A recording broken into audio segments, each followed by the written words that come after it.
මුලින්ම අපි අද ආරම්භ කරන්නේ ඉදිරිය රාජ්‍ය ප්‍රතිපත්ති කතිකාව. මෙතෙන්දි විශේෂයෙන්ම අපි බලාපොරොත්තු වෙනවා මේ රටේ අපි මේ රට අනුගමනය කරන මේ රාජ්‍ය ප්‍රතිපත්ති කොයිතරම් දුරට යාවත් කාලීනද, ඒ තුලින් මේ රටේ මහජනතාවගේ අවශ්‍යතාවයන් පිළිබිඹු වෙනවද කියන එක පිළිබඳ සාකච්ඡාවක් අපි මේ වැඩසටහන හරහා කිරීමට බලාපොරොත්තු වෙනවා. විශේෂයෙන්ම ජනතාවාදී බුද්ධි මණ්ඩපය විසින් සංවිධානය කරන මෙම වැඩසටහන අපි සති දෙකකට සැරයක් පැවැත්වීමට බලාපොරොත්තු වෙනවා. ඒත් එක්කම අපි දෙමළ මාධ්‍යයෙන් වෙනම වැඩසටහනක් ආරම්භ කිරීමටත් බලාපොරොත්තු වෙනවා. විශේෂයෙන්ම අද රටේ ඇති වෙලා තියෙන ප්‍රතිපත්ති ක්‍රියාත්මක කිරීම, ප්‍රතිපත්ති හඳුන්වා දීමේ දුර්වලතාවයක්, ඒත් එක්කම රට තුල නිර්මාණය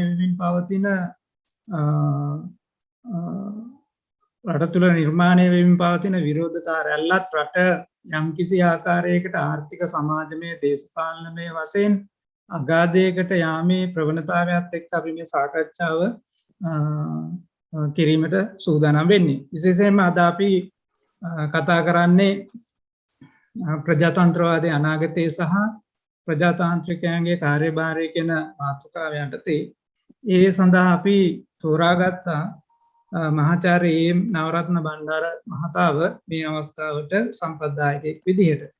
මහාචාර්ය නවරත්න බණ්ඩාර මහතා පෙරදින විශ්වවිද්‍යාලයේ දේශපාලන විද්‍යා දෙපාර්තමේන්තුවේ දීර්ඝ කාලයක්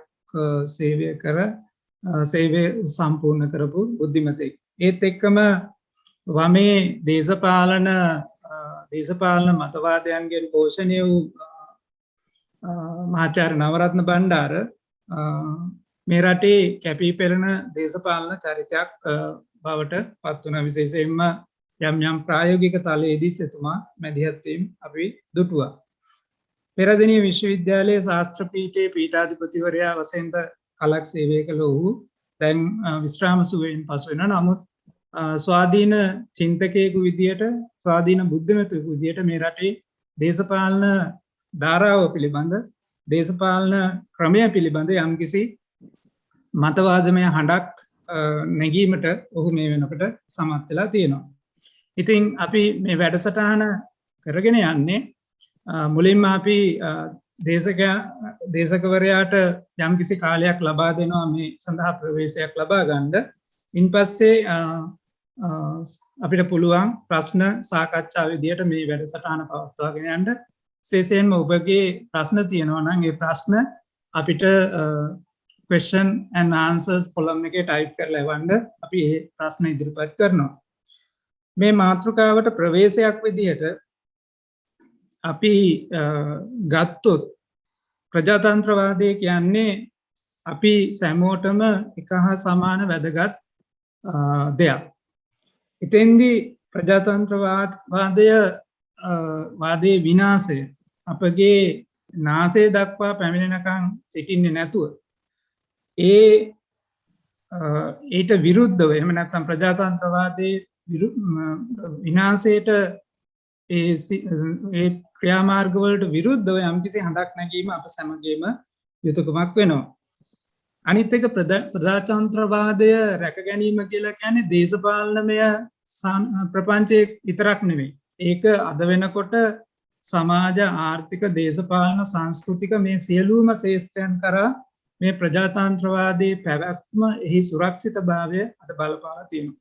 විශේෂයෙන්ම ලංකාව අද මුහුණ දෙන දරුණු ආර්ථික ගැටලු වලට මේ ප්‍රජාතන්ත්‍රවාදයේ පිළිබඳ මූලධර්මවල පිළිබඳ ඒකේ භාවිතය පිළිබඳ තියෙන ගැටලු අපිට හේතු වෙලා තියෙනවා. ඒක නිසා අපි කාලීනව ඉතාම වැදගත් මාතෘකාවක් මේ අවස්ථාවේ තෝරගත්තේ. ඒත් එක්කම මේ පසුගිය වර්ෂය තුල ලංකාවේ ප්‍රජාතන්ත්‍රවාදයේ පැවැත්ම සහ ඒ ප්‍රජාතන්ත්‍රවාදයේ පෙන්눔 කරන නිර්ණායකවල යම් කිසි වෙනසක් සිද්ධ වුණා.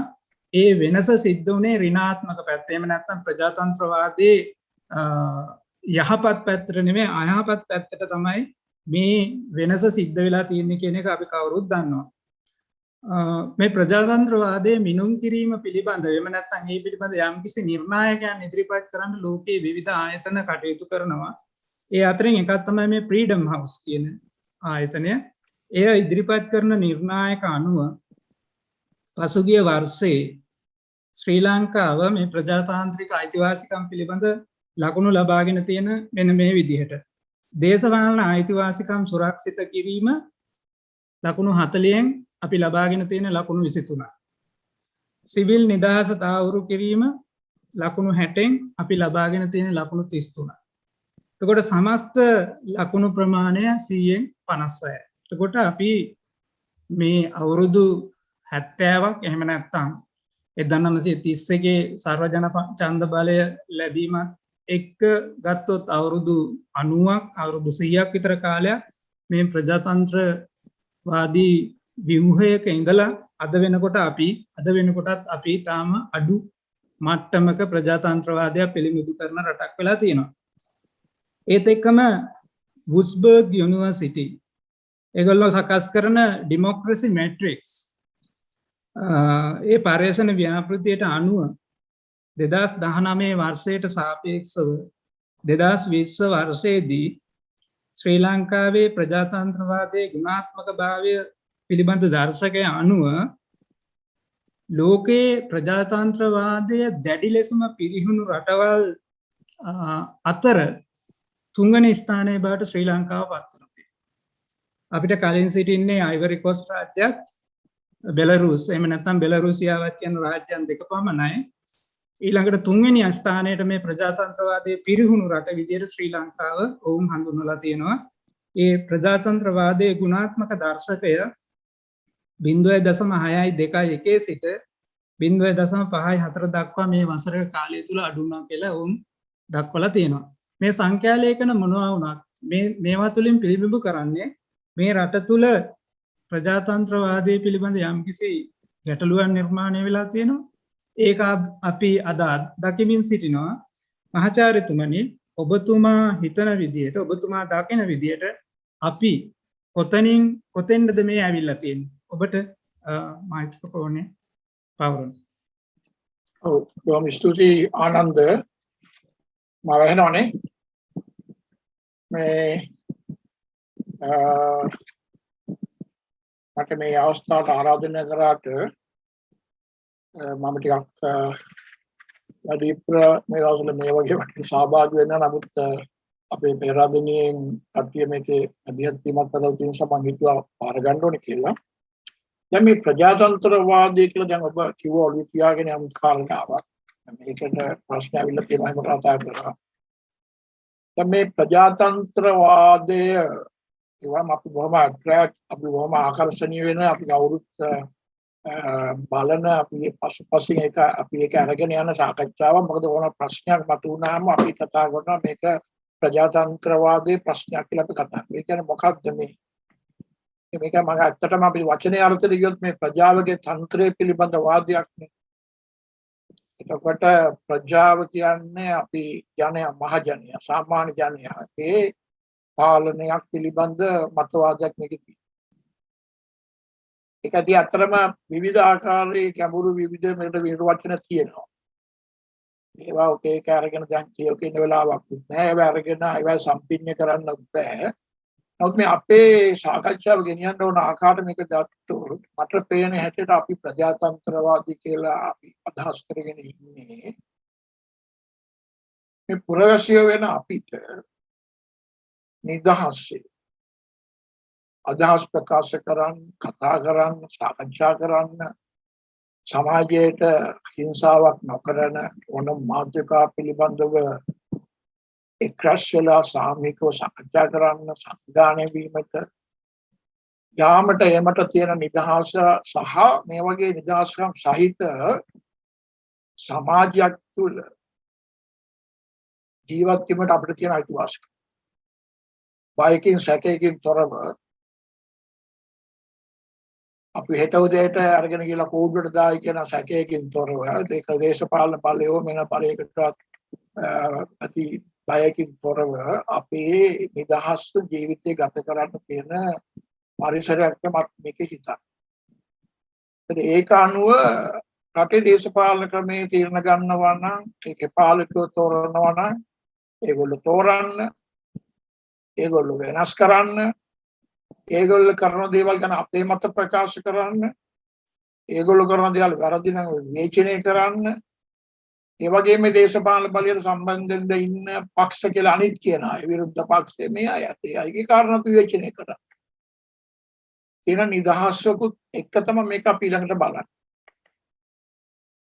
එතකොට මේකට අපිට එනවා පාලන තන්ත්‍රය.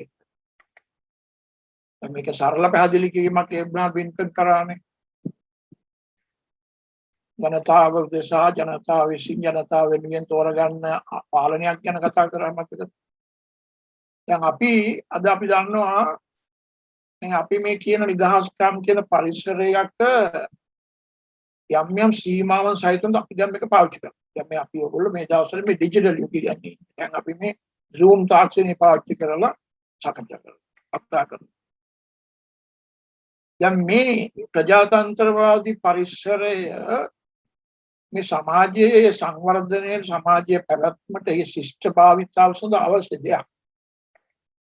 මේ කියන දේශපාලන ක්‍රමය මේ කියන සමාජ හෝ ආර්ථික රාමුව අයිති වෙන්නේ අවසාන විග්‍රහයේදී ඒ සමාජික වෙන ජනතාවට. ඒගොල්ලන්ගේ අවශ්‍යතාවයන්ට අනුකූලව අවශ්‍යතාවල් ඉටු කරගන්න හැබැයි අර නිදහස්කම් ආරක්ෂණ ආකාරය ක්‍රියා කරන තමයි අපි පාලකයෝ තෝරගන්නේ. ඒ නිසා ඒගොල්ලෝ ඒකට අවශ්‍ය ආකාරයට පාලකයෝ හසුරවන්න තමයි අපි ව්‍යවස්ථාව කියන එක ඇති කරගෙන. මේ සාකච්ඡාව ඉස්සෙල්ලම පටන් ගන්නවා දැන් මේ ක්‍රිස්තු පූර්ව 5 වෙනි 4 වෙනි සතවර්ෂවල ඇතන්ස් වල ප්ලේටෝ වල ඇරිස්ටෝටල් එක. ඒ වෙලාවේ තිබුණු දේශපාලන ක්‍රමයේ දිහා දැකලා ප්ලේටෝ කිව්වේ ඔය ප්‍රජාතන්ත්‍රවාදී කියලා කියන එක මේ මිත්‍යාවක්. ප්‍රජාවට පාලනය කරන්න බෑ. ඔයගොල්ලෝ කියන ප්‍රජාව ඔක්කොම එල පාලනය කරන්න බෑ. අන්තිමට පාලනය කරන්න ටික දෙනෙක් එක්කෙනෙක්. තමයි වෙන්නේ. මොන විදිහට හැදුවත් එක්කෙනෙකුට ටික දෙනෙක් පාලනය කරන අනිත් අය. ඒක වඩා වැදගත් වෙන්නේ යුක්තිය. සාධාරණත් එක්ක. මොකද යුක්තිය? මොකද යුක්ති සහගත බව කියන්නේ. ඒක දැක්ක සොක්‍රටිස් වෙච්ච වැඩේ. සොක්‍රටිස් කිව්වනේ මේ මට වැරදුනේ මොකද කියලා අහපුවම ප්ලේටෝ කිව්වා මේ what went wrong කියලා කිව්වම කිව්වා plain speaking. එලින් කතා කරේ. ඒක තමයි මට වැරදුනේ. දැන් මේ යුක්තිය පිළිබඳ කාරණේ ස්ථාපිත කරන්න ක්‍රම හොයන්න කියලා තමයි අපිට ඇරිස්ටෝටල් කිව්වේ. මේක පහදි කරන්න පුළුවන් මේ ජනතාව මේ ඡන්දයෙන් තෝරලා පත් කරන පාලකයන්ගේ එක්ක ඉන්න ප්‍රජාතන්ත්‍රය තමයි හොඳ. හැබැයි මේක හරියට සාර්ථක කර වෙන්නේ අර පාලනය කරන අයට උඩින් නීතියක් තියෙනවා. ඒගොල්ලන්ව පාලනය කරන්න. ඒතකොට මේ නීතියට ඒගොල්ලොත් අපි දෙගොල්ලම යටත් වෙනවා. ඒක තමයි අපි ආවේ නීතියේ පාලනය, නීති ආධිපත්‍ය. ඒතකොට නීති ආධිපත්‍ය කියන එක ඔය ප්‍රජාතන්ත්‍රවාදී ජීවිතය සඳහා අවශ්‍යයි. අපි ඉල්ලන නිදහස්කම් මේ දේවල් මේ ව්‍යවස්ථාවෙන් එන ඒවා දෙමෙයි. මේවා අපි ස්වභාවිකව මිනිස්යන් විසින් අපි ගාවම උත්පාදනය කරගන්න දේවල්. ඒ කියන්නේ අර මේ ජෝන් ලොක් කිව්වේ මිනිසා උපදින්ම තාර්කික සත්‍යයක් කියලා. අනිත් අය ගැන හිතන සදාචාරය ගැන හිතන කෙනෙක් කියලා. ඒ රූසෝ කිව්වේ මේ තාර්කික භාවය සතා නිදාගෙන ඉන්නේ අපි ලදරු කාලේ. මේක නැගිටවන්න ඕන අධ්‍යාපනය. ඉතින් ඒ ප්‍රජාතන්ත්‍රවාදය පිළිබඳ නූතන සාකච්ඡාවට මේ එකතු කරනවා මේ නූතන සාකච්ඡාවට එකතු කරනවා මේ අපේ සාකච්ඡාව ඇතුළට එකතු කරනවා ඒ විදිහට මේ පාලන ක්‍රමයක් ඇතුළේ අපේ ජීවිතය සකස් කරගන්න කොහොමද? ඒක ඇරිස්ටෝටල් කිව්ව හොඳම ප්‍රජාතන්ත්‍රවාදය වෙන්නේ ওই විදිහට නීතිය පාලනය යටතේ ඡන්දෙන් තෝරගන්න පාලකයන්ට ඕනම දෙයක් අපිට ජනවරමක් හම්බුණා අපිට මෙච්චර හම්බුණා අපිට ඕන දෙයක් කරන්න පුළුවන් කියන එක නෙමෙයි. ඒක සුද්ධ ප්‍රජාතන්ත්‍රවාදී. අපිට ඕනේ ඒගොල්ලන්ව යටත් කරන නීතියකට. එයාකෝ ඒකට පොලිටික් කියනවා. දැන් අපි ඔකට කියනවා ව්‍යවස්ථානුකූල ආණ්ඩුව. මේ අපි දැන් අද ප්‍රජාතන්ත්‍රවාදී කියලා කතා කරන ඔය අයිතිවාසිකම් නිදහස්කම් මේවා පිළිබඳව අපිට අවශ්‍ය වෙන ව්‍යවස්ථාවක් යටතේ තියෙන මේ පොලිටික් අවස්ථානුකූල ආණ්ඩුව. ඒ ව්‍යවස්ථානුකූල ආණ්ඩුවේ මේ මූලධර්ම තමයි අපි මේ දැන් කතා කරන්නේ බලතල බෙදී ආණ්ඩුව ව්‍යවස්ථාදායක අධිකරණ. කියලා වෙන් කරලා ව්‍යවස්ථාදායකය විධායකයට සංවරණයක් විධායකයට ව්‍යවස්ථාදායක සංවරණයක් අධිකරණ මේ ඔක්කොටම සංවරණයක්. අධිකරණ මේකට මුඩින් ඉන්න නිදහසේ ඉන්න ස්වාධීන වෙන්න. දැන් මේ විදිය රටාවක් එක්ක අරගෙන අපි හිතුවෝ මේකේ පදනමේ තියෙන අපි කතා කරන්නේ මහජනයා පරමාධිපති. ඒකට මේ සංකල්පයේ ජනතාව පරමාධිපතිය. ඒක ඔක්කොම ජනතාවට වගේ කියන්නේ. එතන ව්‍යවස්ථාව හදන්න ඕනේ යාලට වගේ කියන්න පුළුවන් වෙන විදිහට එක හදන්න. ඒකට තමයි අපි එකතු කරන්න කතා කරන නිදහස්කම්. එතකොට අපි කතා කරන මේ නිදහස්කම් කියන නිදහස. ඒක ප්‍රජාතන්ත්‍රවාද. මට මේ කාටවත් යටන්න නොකෝ හිතන්න කල්පනා කරන්න ජීවත් වෙන්න ප්‍රශ්න කතා කරන්න. මේ තමයි අපි කවුරු මිනිස්සු විදිහට කැමති තත්ත්වය. ඒකට මේක අර නීතියත් එක්ක සකස් කරලා ගන්න ඕනේ. මේ විදිහේ පාලන ක්‍රමයක් සම්බන්ධයෙන් තමයි අපි මේ ප්‍රජාතන්ත්‍රවාදී කියලා අපේ ඔළුවේ ගොඩනගන්නේ. මේක නිකන් ආවේ නැහැ. මේක අපි යටත් කාල පරිච්ඡේදයේදී බ්‍රිතාන්‍ය යටත් පාලකයන් විසින් ඒ අතුන ලෝකයේ ළඟර ඒ ඇතුච්ච පරිවර්තනයත් එක්ක අපිට ටික ටික මෙහාට ගෙනාවා. ඒක ගෙනාවේ මේ අපි ওই නිදහස් ව්‍යවසාය කියන වෙළඳපළ නිදහස් ওই ආර්ථික ක්‍රියාවලිය සඳහා ඒක අවශ්‍ය කියලා ඒගොල්ලෝ කල්පනා කරන නිසා. ඒ නිසා 1933 දී මේ අපේ සිවිල් අයිතිවාසිකම් ගොඩනැගීමේ පදනම මූල ප්‍රතිසංස්කරණය කරනවා.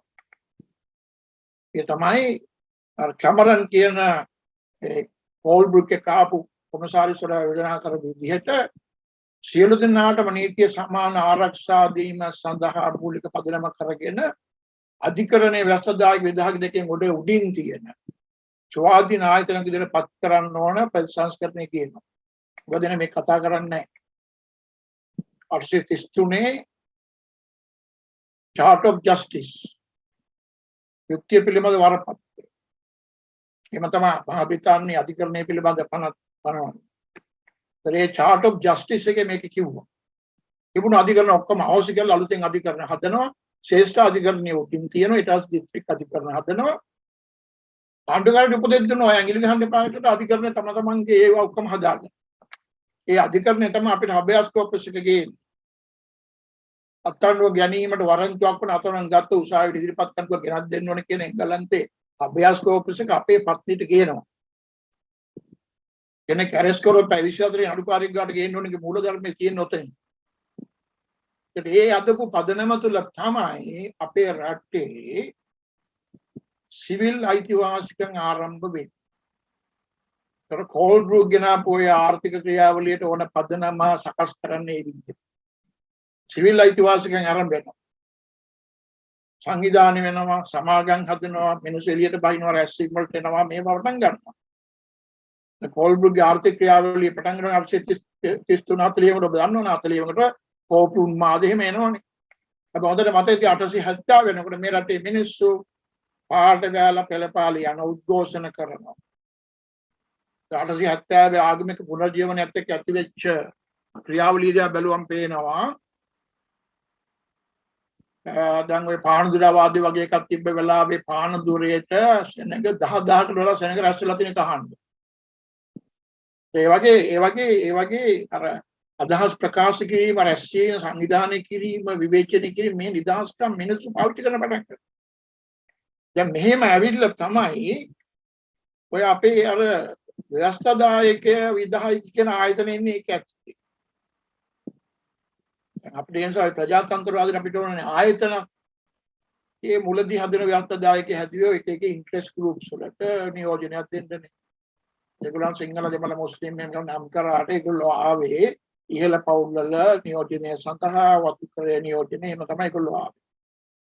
ඒක ටික ටික මේක වැඩෙනවා. ඒකට ටික ටික ඡන්ද බලයම ඇවිල්ලා අපි 31 තමයි මේ අද අපි දකින ප්‍රජාතන්ත්‍රවාදයේ මූලාරම්භයට පදනම ඊළඟට දාන්නේ. තමයි සරල ජන ඡන්ද බලය.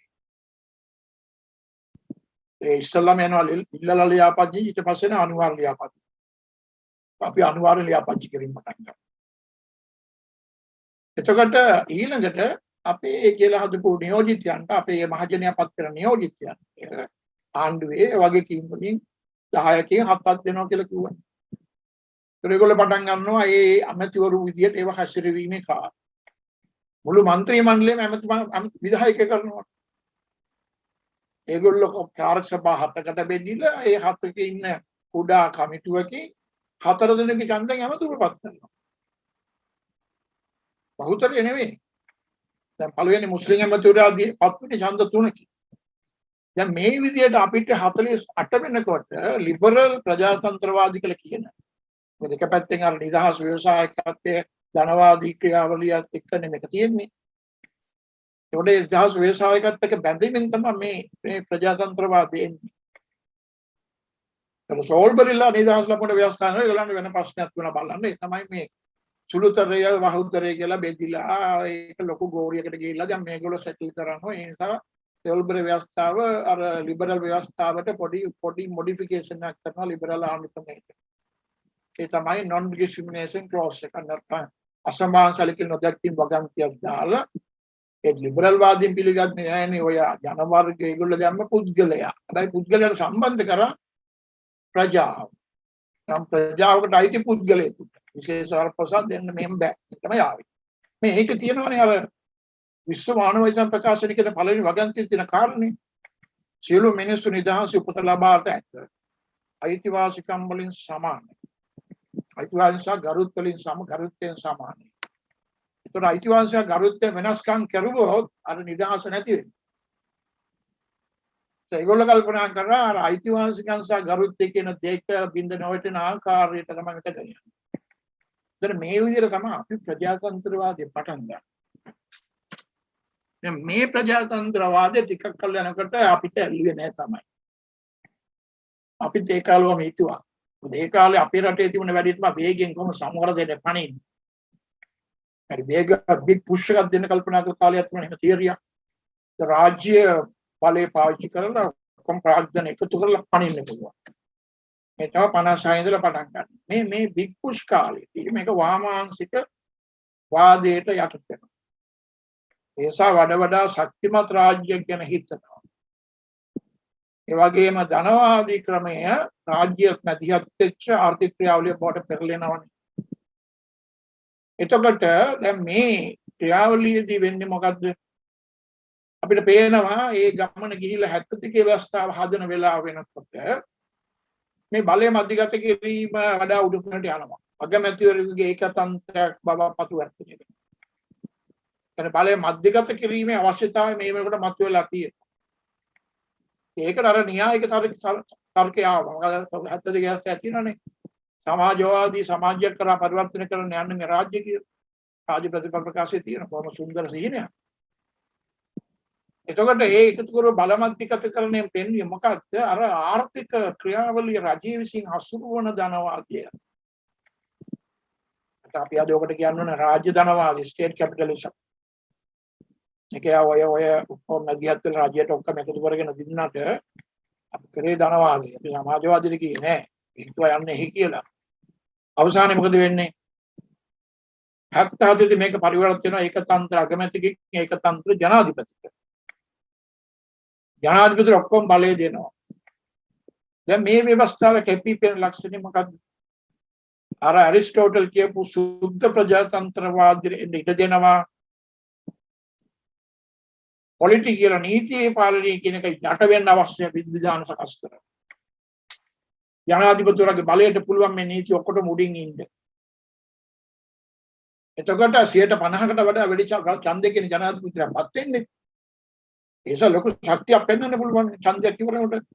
පසු කාලවල දැන මේක 60ට 70ට නගිනවනේ. ඒතර විශාල ජනතාවක් මට සහයෝගය දුන්නා. මට ලොකු ජනවරමක් ලැබුණා කියලා ව්‍යවස්ථාවට උඩින් ඉන්න තියෙන බලය පාවිච්චි කරන්න පුළුවන්. ඒ නිසා අද අපේ ව්‍යවස්ථාව ඇත්තටම අපේ ප්‍රජාතන්ත්‍රවාදී පද අපේ ක්‍රමය සකස් කරලා තියෙන්නේ අර දේශපාලකයන්ට අර සුද්ධ ප්‍රජාතන්ත්‍රවාදී අයිතිවාසිකම බවට පත් කරගෙන මැතිවරණ වෙලාවක Taman ගන්න බහුතරය පෙන්වගෙන ඕන දෙයක් කරන්න පුළුවන් කියන මතයට එන්න එක. දැන් මේකනේ පසුගිය කාලේ අපිට තියෙන ප්‍රශ්නේ. ඒ නිසා ජනාධිපති ඉවත් කිරීම, කයින් කිරීම පිළිබඳ සංවාදය ලොකුවට එනවනේ. 2015 දී ඕකනේ ඉස්සරහටම ආවේ. ඒත් අන්තිමට උනේ නැහනේ. 19 වෙනි සංශෝධනයේ පොඩි බ්ලොක් එකක් දැම්මට ඒ බ්ලොක් එක හරි ගියේ නැහැ. මොකද දැන් අගමැති ජනාධිපති දෙන්න අතර ගැටුමක් ආවොත් ඒක අවසන් කරන ක්‍රමයක් ඒකේ නෑ. දැන් මුල් ජාර ව්‍යවස්ථාවේ මේක අවසන් කරන ජනාධිපතිතුමා විසිරුවා. දැන් බෑ ජනාධිපති විසිරුවා. ඒ නිසා අන්න කොට ගන්න පාලනයක් ආවා. ඒකේ ප්‍රතිඵලය තමයි ජාතික ආරක්ෂාව පිළිබඳ ප්‍රශ්න ඇවිල්ලා. ඒ ඇති කරන්න ගියේ ප්‍රජාතන්ත්‍රවාදී වෙනස නැත්නම් මහා පිස්සු වැඩක් විදිහට පැත්තකට දාලා ආපු යන්න පුළුවන් තත්ත්වයක් ඇතිවෙයි. ඒකට අපි දැන් ගිය අවුරුදු 20 වෙනි සංශෝධනයෙන් ආපහු ගියා. අර පොඩි ටිකක් ගියේ යන්න ගියේ. ඒක සම්පූර්ණයෙන් ආපහු ගියා. ගියා ඊට වඩා ගිහින් තියනවා දැන්. දැන් කියන ප්‍රශ්නේ තමයි මේ සියල්ල පිටපස්ස දෙන ආර්ථික අවස්ථාවය. එතන තමයි ප්‍රශ්නේ තියෙන්නේ. ඒ පාලනය ගන්න යම් කිසි ආර්ථික දැක්මක් සහ අවශ්‍යතාවයක් ඇතු ඉන්නවා. ඒගොල්ලන්ට මේ බලය ඕනේ. අපි හිතන කාරණාවට නෙවෙයි. ජනතාව හිතනවා මේ අපිට ඕන කාරණාවට තමයි මේක ආවේ නැහැ. ජනතාවේ කාරණා. ඒකනේ මේ දැන් ගැටුමක් කරුණා තියෙන්නේ. ජනතාව ඉල්ලන පැත්තට නෙවෙයි යන්නේ. ජනතාව ඉල්ලන පැත්තට නෙවෙයි යන්නේ යම්කිසි ආර්ථික අරමුණු සහිත ව්‍යාපෘතියකට අවශ්‍ය ආකාරයට බලය හැසිරවීමේ තීරණ ගැනීම ක්‍රියාවලියක් තියෙනවා. ඒ නිසා අපිට පේනවා අන්තිම ප්‍රතිපත්තිය අරබුදයක් අපිට තියෙනවා වගේ පේනවා.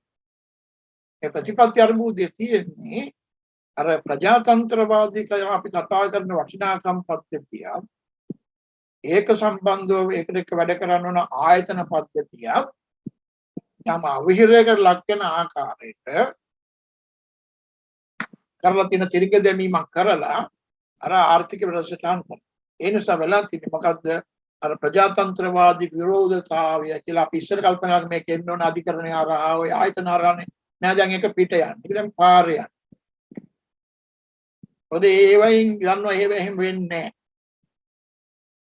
එතකොට ඒ නිසා උදේව පාරයක් දකින්න ඕගාලා පාරට බයිනවා. ගොවීන් පාරට බයිනවා.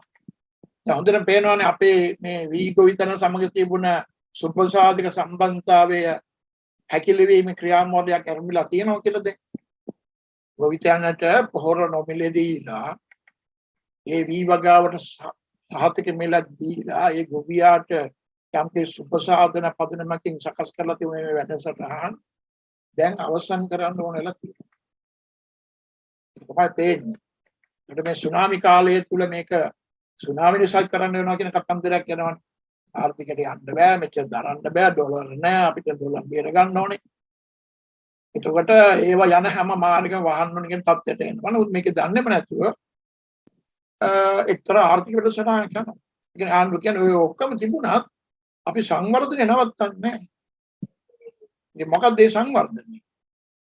ඒ සංවර්ධනයේ මේ කාලපරිච්ඡේදය අවශ්‍යලා තියෙන මේ ඔයගේ රටවල් වල ඉන්න පාලක පන්තින්ට යටිදල පහසුකම් කියලා කියන ඒවා සංවර්ධනය කිරීමෙන් කරමින් ඉස්සරහට යන්න. ඒකත් එක්ක ඒගොල්ලන්ට එක්ක යම් කිසි මුදල් ගලාවීමක් එන්න පුළුවන් ඒවා හරහා. එතකොට ඒක යම් කිසි රෙන්ට් එකක් තමන්ට තියෙනවා ඒවා එකෙන් ගන්න පුළුවන්. අපි දන්නවනේ අපේ දේශපාලක පන්ති එක්තරා රෙන්ටිය ක්ලාස් එකක්. මේ දේශපාලන බලය දේපල ක්‍රමයක්, ප්‍රොපර්ටි ෆෝම් එකක්. ඒක සෝවියට් ක්‍රමයේ අපි දැක්කා.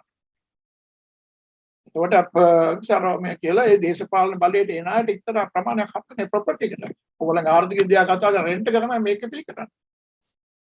එතකොට ඒ රෙන්ට් එක වඩා හොඳ එක්ස්ට්‍රැක්ට් කරන්න පුළුවන් මේ විදිහේ ක්‍රියාවලියක.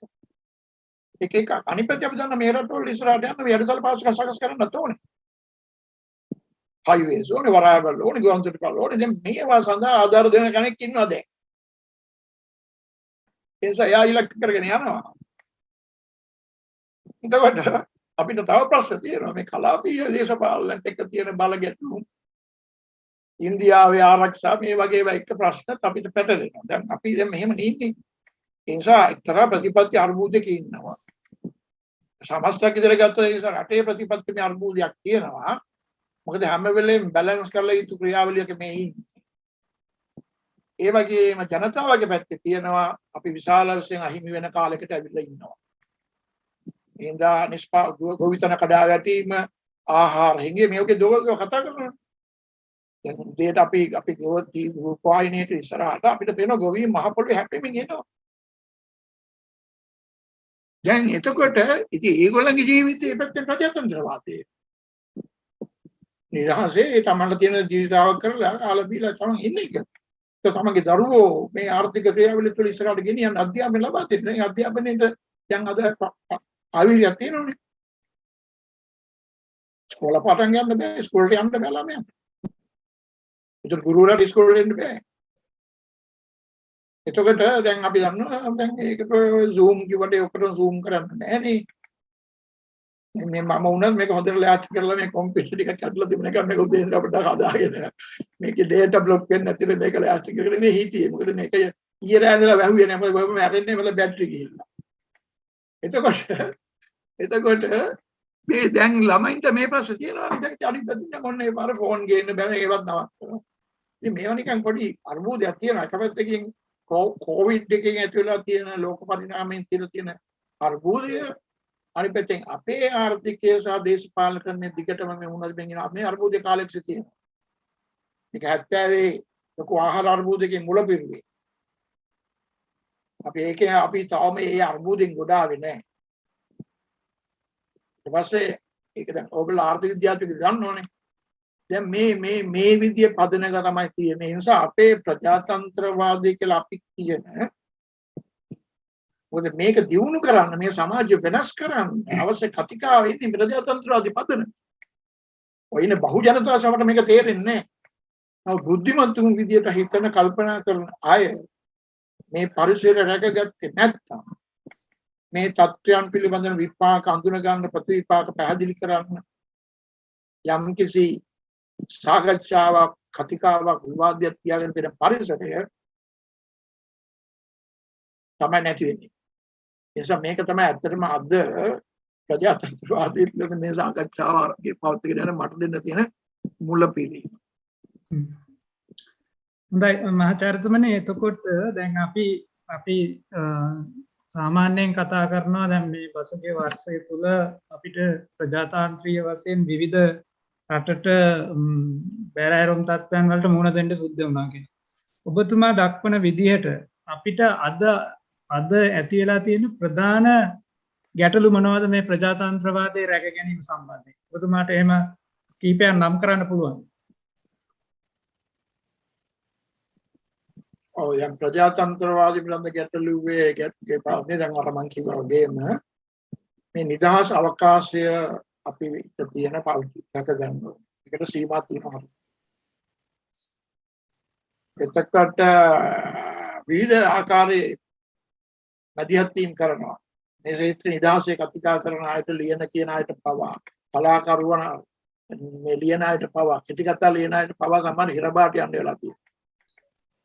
හරි අර මොකක්ද Facebook එකේ කතාවක් ලියලා කියලා කාලෙ හිට හැන කාලේ ඒ වගේ මේ ප්‍රශ්නයක් තියෙනවා.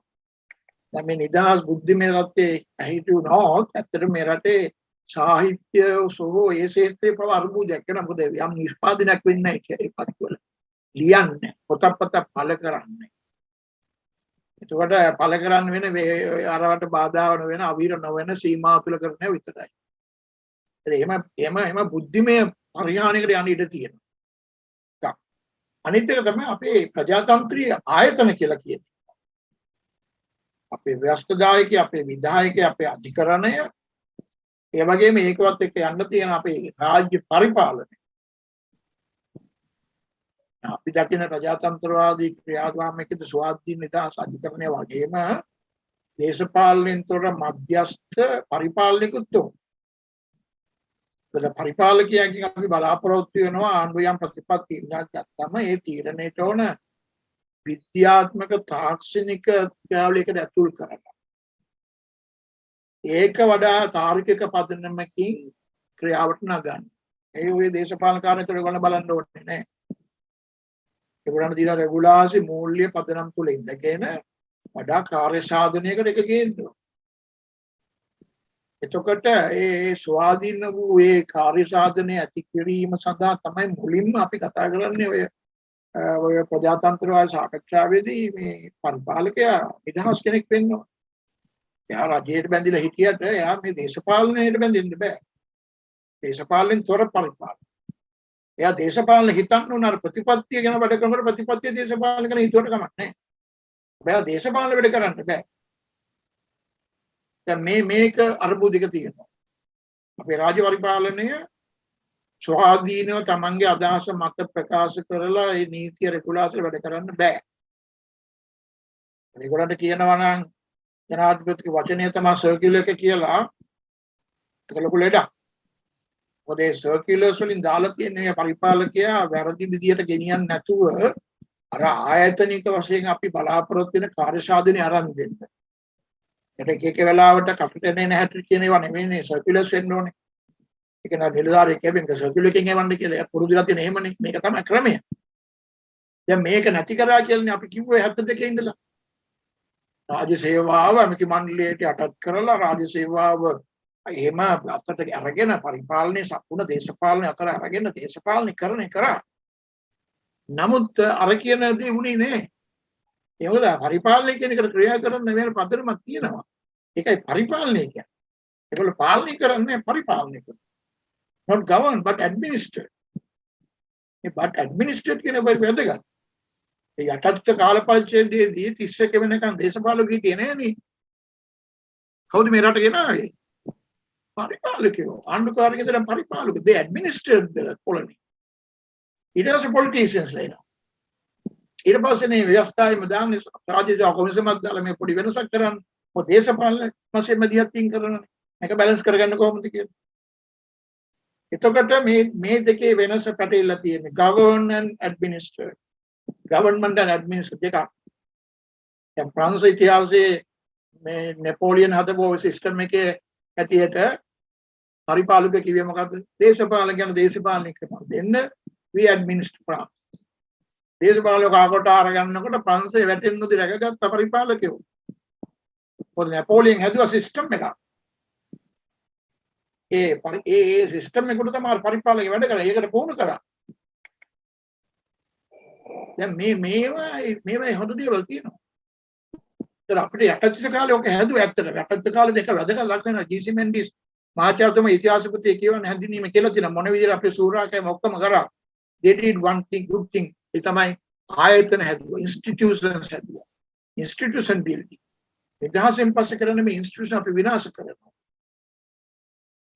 මේ institution building නැතිකම අහන්න රිටයර් වෙච්ච පරිපාලන නිලධාරීන් ඒගොල්ලෝ දකින්න ඒගොල්ලෝ වඩා තිබුණ පද්ධතිය මොනවද කියලා. එතකොට මේක එකක්. ඒකට අධිකරණය පිළිබඳ කාරණා අපිට පේනවා. අධිකරණය ස්වාධීන නිදහස් තීරණ ගන්නවා. මොකද අධිකරණය මේ තීරණ ගැනීමේ ක්‍රියාවලියට බලපෑම් කරන්න පුළුවන් තත්ත්ව ව්‍යවස්ථාවක් තියෙනවා. ඒ සමහර වෙලාවලට අපිට මතුවෙනවා. ඒතර ව්‍යවස්ථාදායකයේ දේශපාලන බලයට යටත් වෙලා ඉන්නේ. පක්ෂ විසින් අසුරවනවා. ඒ නිසා දේශපාලන ඇතුළේ ඉන්න മന്ത്രിවරුන්ට ඇත්තටම අර පුද්ගලික മന്ത്രിවරයා කියන එක නැති වෙලා ගියා. දැන් එහෙම දිනයක් තියෙන පුද්ගලික മന്ത്രി දිනේ කියලා පක්ෂ දේශපාලනතරෝ යම් මතක කතා කරනවා. දැන් හුඟක් മന്ത്രിවරු මේ ඉන්න ඇවිල්ලා කතා කොට පේනවා මේ පක්ෂයේ තීරණ වලට අන්නට යටත් වෙලා ඉන්නේ. අපිට නිදහසක් නෑ අපි නිකන් රබර් සීල් වෙලා ඉන්නවා කියලා කියනවා.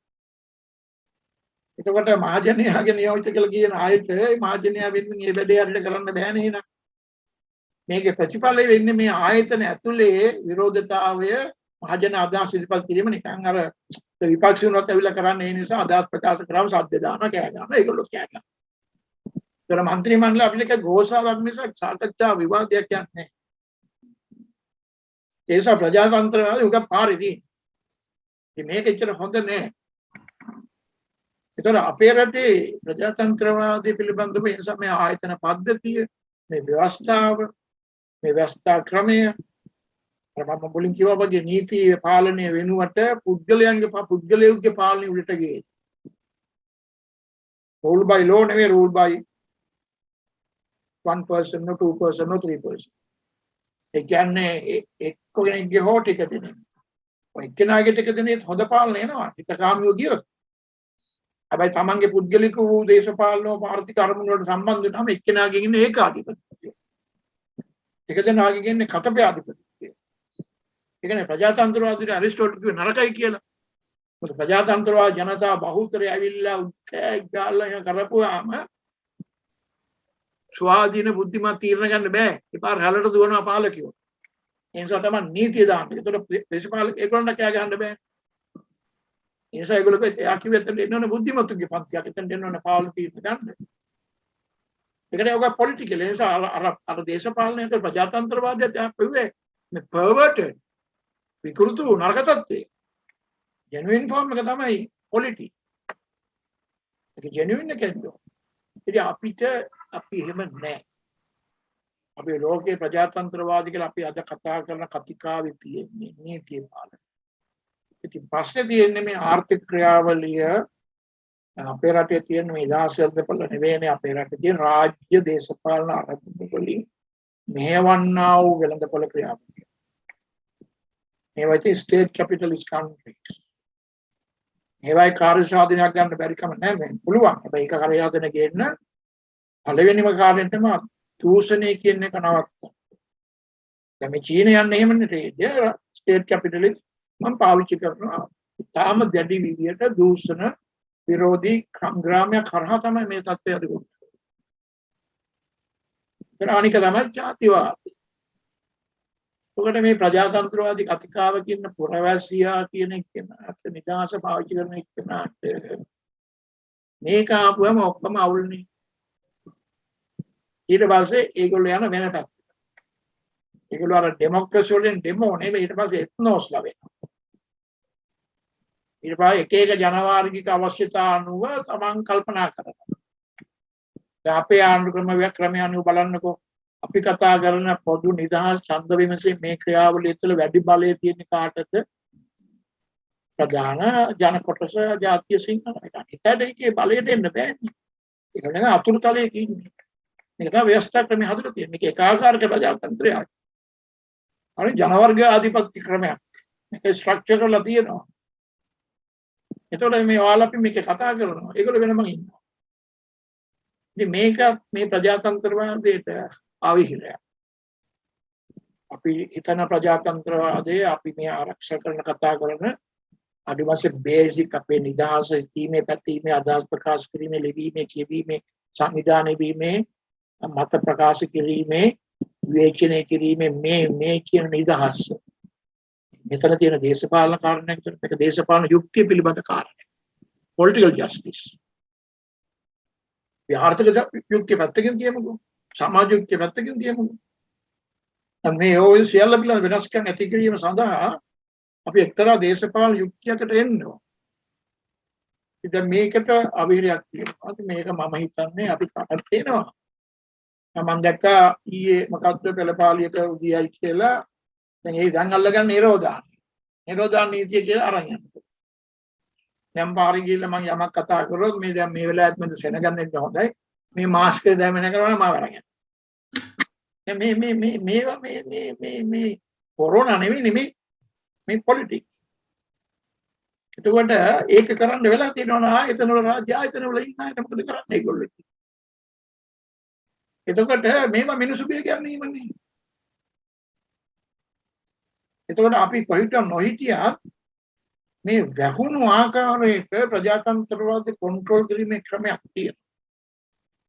සයිකොලොජිකලි මෙහෙයුම් ක්‍රමයක් තියෙනවා. මේ ප්‍රජාතන්ත්‍රවාදී අවකාශය නිදාසේ පාවිච්චි කරන අයට අවීර කරනවා. ඒක කොයි ආණ්ඩුවකටද අපි දැකලා තියෙනවා. ආණ්ඩුවක යනත මොකද තියෙනවා? මේක කාලින් කාලට වැඩි වෙනවා. එතන මේ ප්‍රජාතන්ත්‍රවාදී කියලා කියවට මතක තියාගන්න ඕනේ මේ ප්‍රජාතන්ත්‍රවාදී කියලා මම කිව්වා වගේ මේක දෙකක් තියෙනවානේ අනිත් පැත්තේ තියෙනවානේ ඒකාධිපතිත්වය කතපය මේ දෙක එකටනේ යන්නේ වෙලාවකට ඒක ඇතුලේ එනවා ඒකාධිපතිත්වය. ඒකලා කතපය ආධිපතිත්වය. කොහොම ටික වෙලාවක තමයි ජනයයි මේ දෙගොල්ලෝ එකතු වෙලා ප්‍රජාතන්ත්‍රවාදී කතිකාවක ඉන්න ආණ්ඩු පාලනේ. මේක තිබුණා. මේක මේ ඇතන්සල තිබුණා.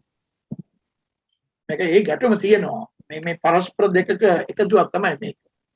මේක එක්තරා ආකාරයක මේ මොකක්ද අපිට කියන්න ඕනේ මේකට මේ ඩයිකොටොමි එක පරස්පරයි. එතකොට ප්‍රජාතන්ත්‍රවාදී ඒකාධිපති පරස්පරය ව්‍යවස්ථාගත කරලා තියෙනවා. හැබැයි හොඳට මතේ තියාගන්න එක මම කර ප්‍රජාතන්ත්‍රවාදී ඇතුළේ ව්‍යවස්ථාවට නෙමෙයි වෝටින් ආවේ නෑ ඒවා. ඒවා අපේ ස්වභාවික අයිති ඒවා. අපි අඩාගෙන පැමිණෙන්නේ මේ ලෝකෙට නිදහස එන්නේ. ඒතර නිදහසේ කතා කරන්න ඉගෙන තියෙන අදහස අයිති අපේ අයිතිය. ඒක ස්වභාවික දෙයක්. මම ඒ අයිතිවාසිකවාදී පිළිගන්නවා. මේක ස්වභාවිකයි. ස්වභාවිකව අපිට අයිති දෙයක්. මේක වඩා ශක්තිමත් කරලා කරන්න තමයි අපි මේ නීතියට මේක දාලා තියෙන්නේ. ඒක දාපුවම මේක විනාශ වෙනවා. ඒකෙන් අපි පාලනය කරනවානේ. ඒ නිසා තමයි අර ප්ලේටෝ කිව්වේ මහා ඡන්ද දීලා ඔයගොල්ලෝ පත් කරන පාලකයා ජනප්‍රිය පාලකයා ටික දවසක් යනකොට ඔයගොල්ලෝ කැප්පෙනා මොකද ඔයගොල්ලෝගේ නිදහස යට අවිරයක්. ඒ නිසා හැප්පෙනවා.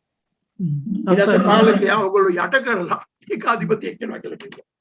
ඔව් මහාචාර්යතුමා එතෙන්දී අපි මේ විදිහේ කතාවකුත් කරමු. විශේෂයෙන්ම දැන් ගිය අවුරුදු 2019 වර්ෂයේදී ජනාධිපතිවරයා පත් වෙන්නේ 69 ලක්ෂයක් වගේ ඡන්ද අරගෙන. ඒ හා සමාන ඡන්ද ප්‍රමාණයක් මහමැතිවරණයේදීත් මේ පොදු ජන පෙරමුණට ලැබෙනවා. 3/2කට ආසන්න බලයක් ලැබෙනවා. එතකොට අපි දකිනවා දැන් මේ වගේ මට තියෙන අදහසක් තමයි මේ වගේ විශාල මහජන වරමක් ලැබුණු රජයකට ඉතාම පහසුවෙන් පුළුවන් මේ ප්‍රජාතන්ත්‍රවාදී අයිතිවාසිකම් ආරක්ෂා කරන්න. මොකද ඒ ආණ්ඩුව බිඳ වැටීමේ අවදානම අවිනිශ්චිතතාවය ඉතාම අඩුයි. නමුත් අපි දකිනවා දැන් මේ 20 වෙනි ව්‍යවස්ථා සංශෝධනය ඉතාම කඩිමුඩියේ සම්මත කරගත්තා.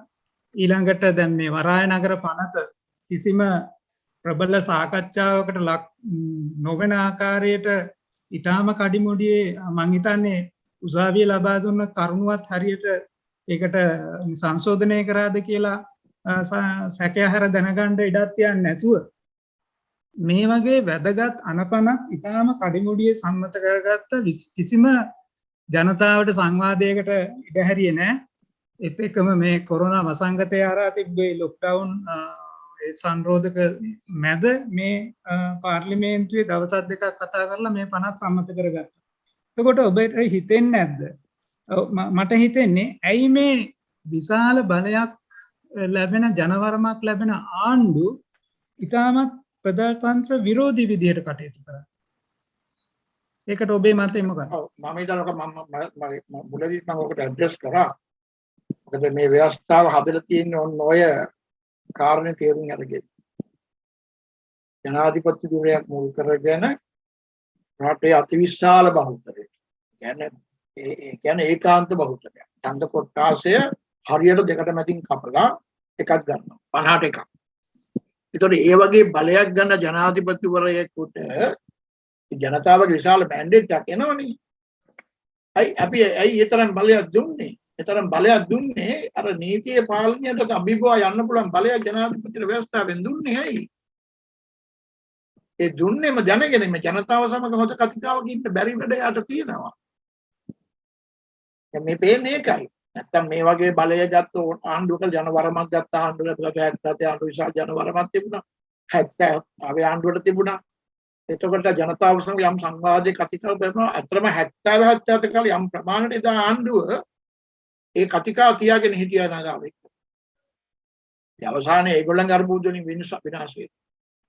77 ආණ්ඩුව සැලකිලි කාලයකට ජනතාවත් එක්ක හිටියා. ව්‍යාජවර්ධන ජනතාවත් සමාජික හිටියා. දැන් අද තියෙන ආණ්ඩුවට මතන මේ බඳු සංවාදයක යෙදෙන්න බැරි තත්ත්වයේ ප්‍රශ්න තියෙනවා. දැන් ඔබ කියමු පෝට් සිටි එක ගන්නකො.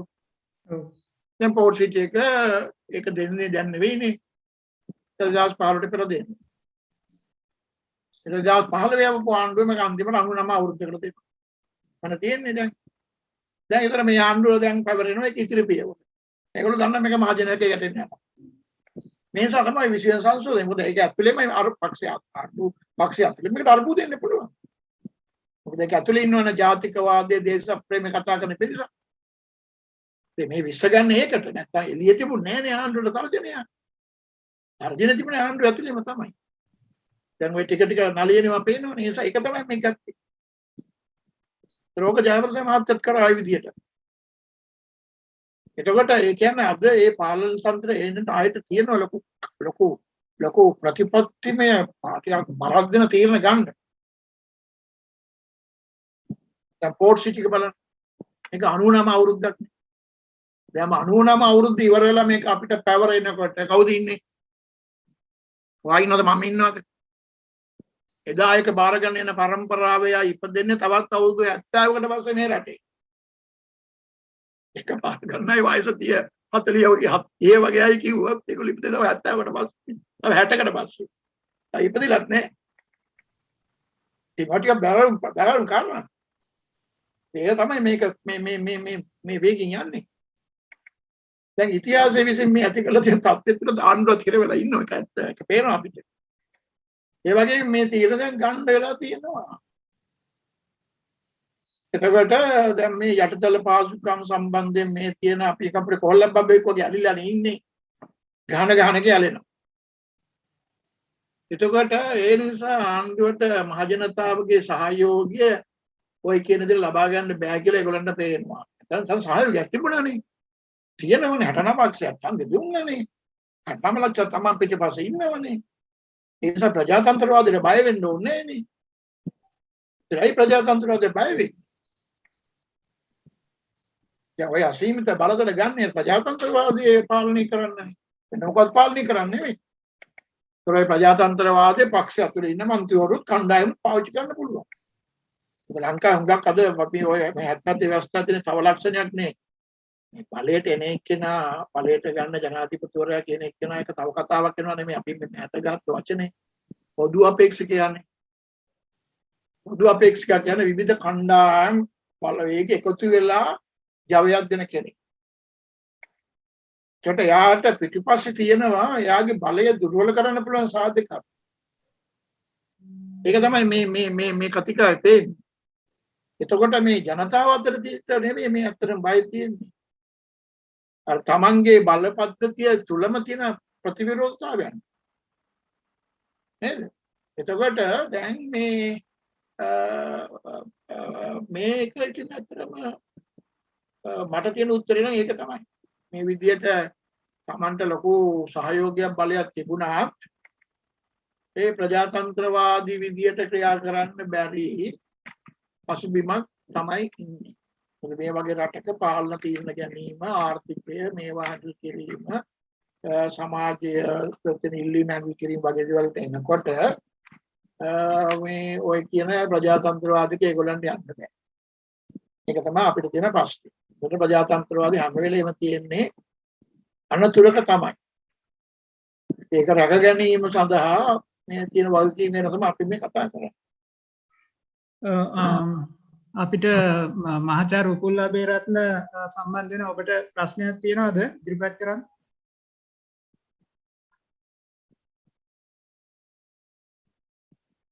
මහාචාර්ය උපුල් අබේරත්න.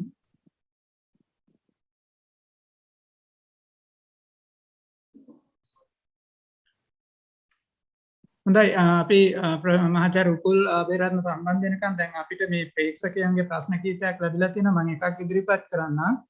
එක ප්‍රශ්නකින් අහනවා 20 වෙනි සංශෝධනයේ පිළිබඳ මහාචාර්යතුමාගේ ආස්ථානය මොකක්ද කියලා. ඒ කියන්නේ ඔබ මේ 20 වෙනි සංශෝධනය පිළිබඳ දරන ස්ථාවරය කුමක්ද කියන වගේ ප්‍රශ්නයක් අහනවා. ඒ පිළිබඳ සරල පැහැදිලි කිරීමක් කරන්න. මම ඉතින් මේ ව්‍යවස්ථාව හදපු දවසේ ඉඳන් මොකට විරුද්ධව කතා කරපු කෙනෙක් නේ. ජනාධිපති ව්‍යවස්ථාව ජනාධිපතිවරය විධායක බලතල සහිත එකක් විතර හදන්න ගෙනාපු 72 ව්‍යවස්ථාවට ගෙනාපු දෙවන සංශෝධනයට විරුද්ධව මම ලියපු ලිපියක් ලිව්වා ඒ කාලේ අන්තමත්තරේ. මේක මහා භයානක ගමනක් යන්නේ කියලා.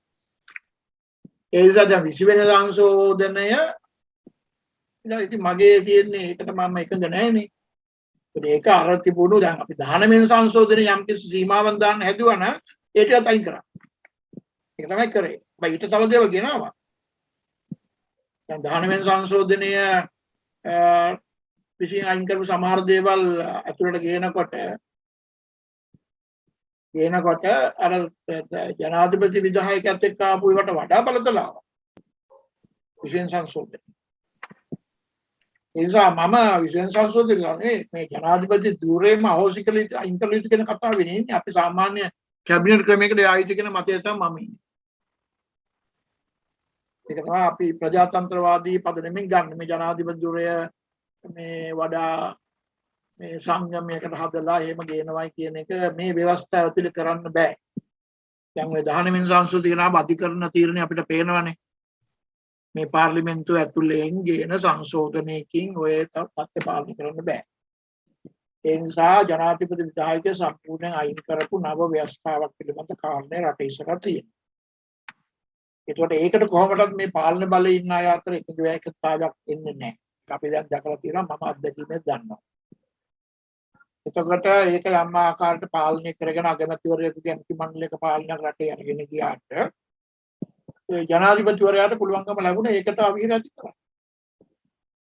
අපි දැක්ක රටේ ජාතික ආරක්ෂා පිළිබඳ ඉෂුව එක ලොකුවට මතුවෙලා අපේ ප්‍රජාතන්ත්‍රවාදයේම ආපහු යවන විශ්ව සංශෝධන දක්වා යන්න පදනමක් එකකින් හදාගත්තා. එතකොට විශ්ව සංශෝධනය අපි හොඳයි කියන්නේ ඒකේ ජාතික ආරක්ෂා පිළිව නෙවෙයි. ඒකේ ආපහු අර ශක්තිමත් ජනාධිපති ධුරේ ආපහු ශක්තිමත් කරා.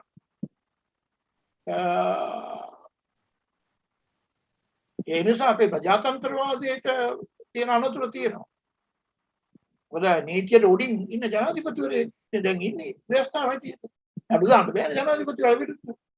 ජනාධිපතිවරයා තියෙන නීතිත් අතු උසාවියෙන් අයින් කරනවට පරිණිවා. මේ තමයි නීතිය. එතකොට මේ විදිහේ සත්‍යයක් ඉතින් මම කොහොමද එකඟ නැහැ. ඔව් එතකොට මේ අපිට තව ප්‍රශ්නයක් තියෙනවා මේ ප්‍රේක්ෂකයෙකුගේ ප්‍රශ්නයක්.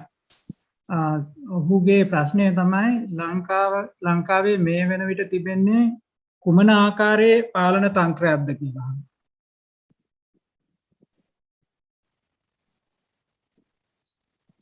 අපේ පොඩ්ඩක් අහන ප්‍රශ්නේ මොකෙන් අහනවද කියලා. ආණ්ඩුක්‍රම පැත්තෙන් ගැහුවොත් ආණ්ඩුක්‍රම පැත්තෙන් මම ගැහුවොත් අපේ තියෙන්නේ කැබිනට් සහ ජනාධිපති කියන ක්‍රම දෙකම එකතු කරලා මිශ්‍ර කරලා මේ හදපු එකක් නේ. එතකොට ඒකේ එක ලක්ෂණයක් තමයි අර අගති මණ්ඩලයක් සහ අගමැති කෙනෙක් ඉන්නවා මේ පැත්තේ. අනිත් පැත්තෙන් තනි විධායක බලය පාවිච්චි කරන්න පුළුවන් රාජ්‍ය නායකය, විධායක නායකයා ආණ්ඩුනායකයන් තනතුරු තුනම එක රාශි කරලා හදලා තියෙනවා. ඒ නිසා කැබිනට් මණ්ඩලයේ ජනාධිපතිරයාටත් අවසන්. ව්‍යවස්ථාවේ තියෙන රටේ විධායක පාලනය කියන ඇමති මණ්ඩලයක් කියලා. නමුත් ඇමති මණ්ඩලයේ බලය දුර්වල වෙනවා. ඒ නිසා මේ තියෙන ආණ්ඩු ක්‍රමය අපි හඳුන්වන්න වෙනවා ඒ විදිහට ගත්තොත් මේ ජනාධිපති කැබිනට් දෙකේ මොකක්ද මේ දෙමු ක්‍රමය පාලන තන්ත්‍රයක් විදිහට ගත්තොත් මේක වැටෙන්නේ ඒකාධිපතිත්වයක් කතපයත් අතර දෝලණය වෙන ප්‍රජාතන්ත්‍රවාදයට අනතුරු පැමිණීම සායකට සීමා පනවන පාලන තන්ත්‍රයක් නේ. එතකොට අපිට ඇරිස්ටෝටල් පෙන්නපු ඒකාධිපතිත්වය කතපයාධිපතිත්වය දෙකම තියෙනවා. අනිත් පැත්තෙන් අර ප්‍රජාතන්ත්‍රවාදී කියලා කියන ඩිමෝස්ලට ඕන විදියට ඒගොල්ලන්ගේ බලය කියන්නේ සුද්ධ ප්‍රජාතන්ත්‍රවාද. ඒකට ඉඩ තියෙනවා. ඒ නීතිය මේ දෙකටම පැත්තකින් දැන් නීතිය පැත්ත වැටෙනවා. ඒ කියන්නේ අපිට නීතිය වල්වැදිලා කියන. නීතියට පාලනයක් නැහැ. නීතිය කවුද පාලනය කරන්නේ? එතකොට නීතිය හසුරුවන අයට සිද්ධ වෙනවා එක එක අවස්ථාව හැටියට නීතිය දිහා තීරණය කරන්න. ඒ කියන්නේ මිනිස්සු hina වෙන්නේ one law කියලා කිව්වම one law නෙවෙයි තියෙන්නේ. ඒ කරන දේ නැහැ නීතිය හසුරුවන එකනට තීරණය දෙනවා ඒ පුද්ගලයා දිහා බලලා නීතිය හසුරුවනවා. කවුරු හරි ඒක පිටිපස්සේ ඉන්නවද නැද්ද කියලා බලන්න නීතිය රට ගන්න ඉස්සෙල්ලා. බලවතෙක් ඉන්නවද? ඉතින් මේක ගත්තොත් ඒ නිසා මේ පාලන තන්ත්‍රය අපි ඇරිස්ටෝටල් කිව්වොත් පාලන ක්‍රමයක තුල තියෙන සියලු නරක ඒක රාශි කරලා තියෙනවා. සියලු නරක ඒක රාශී කරලා තියෙනවා. ඒකාධිපතිත්වය, කතපයාධිපතිත්වය, අර සුද්ධ ප්‍රජාතන්ත්‍රය. ඔකට මට මතක එක කාලෙක හිමුජයරත්න හිටපු අගමැතිවරයා එක රැස්වීමද කිව්වා මේ ව්‍යවස්ථාව හරියට මකර තොරණ වගේ කියලා. මකර තොරණ ඉන්නවනේ විවිධ සත්තු. ඒවයි තියෙන්නේ සත්තුන්ගේ තාම දරුවම කැලට තියෙන. මාළු වගේ පනර කියන්නේ වලිගේ. ඒතකොට මකරගේ කට, තිබුල්ලගේ කට, ඌරගේ කන මේවා මේක එකතු කරලා තියෙනවානේ. මේක මේ ව්‍යවස්ථා ලෝකෙ දීම ව්‍යවස්ථා උපගෙම්ම දිහා බලලා හැමතැනින්ම අර දරුණේව දාලා හදලා ඉතින් ඇති මේක බලයට එන අය වරින් වර පාවිච්චි කරනවා. ඒක අත්‍තරම කතිකාවක් එන්න ඕනේ. මේ රටේ දේශපාලනය පිළිබඳව බලමාරුවක් සඳහා මහන්සි වෙන අය මේ ප්‍රජාතන්ත්‍රවාදී තත්ත්ව සාධිත කිරීමට මොකද කරන්නේ?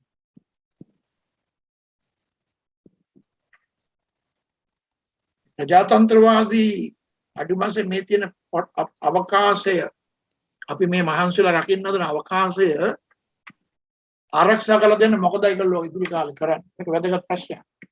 ඒතර අපි මම හිතන්නේ මේ ගැන හිතන අය දැන් මේ ඔබගේ ඔය බුද්ධි මණ්ඩපය මේක මතලෙන් අවත කතා කරාට කමක් නැහැ සාකච්ඡා කරන්න ඕනේ. අනිත් විවිධ ප්‍රශ්න කරහා මේ ප්‍රජාතන්ත්‍රවාදයත් එක්ක මම නම් කැමති එහෙමයි. මොකද මේකේ ප්‍රශ්න තියෙනවා ප්‍රජාතන්ත්‍රවාද අඩුපාඩු ඇත්තේ නැහැ. කියනවා. ප්‍රජාතන්ත්‍රවාදී කරන්න ගියාම අපි ඒකට අදන සංවිධානයේම අපිට කියනවනේ ඒකාධිපතිය සහ කතපයාධිපතිය. එහෙමකකුත් තියෙනවනේ.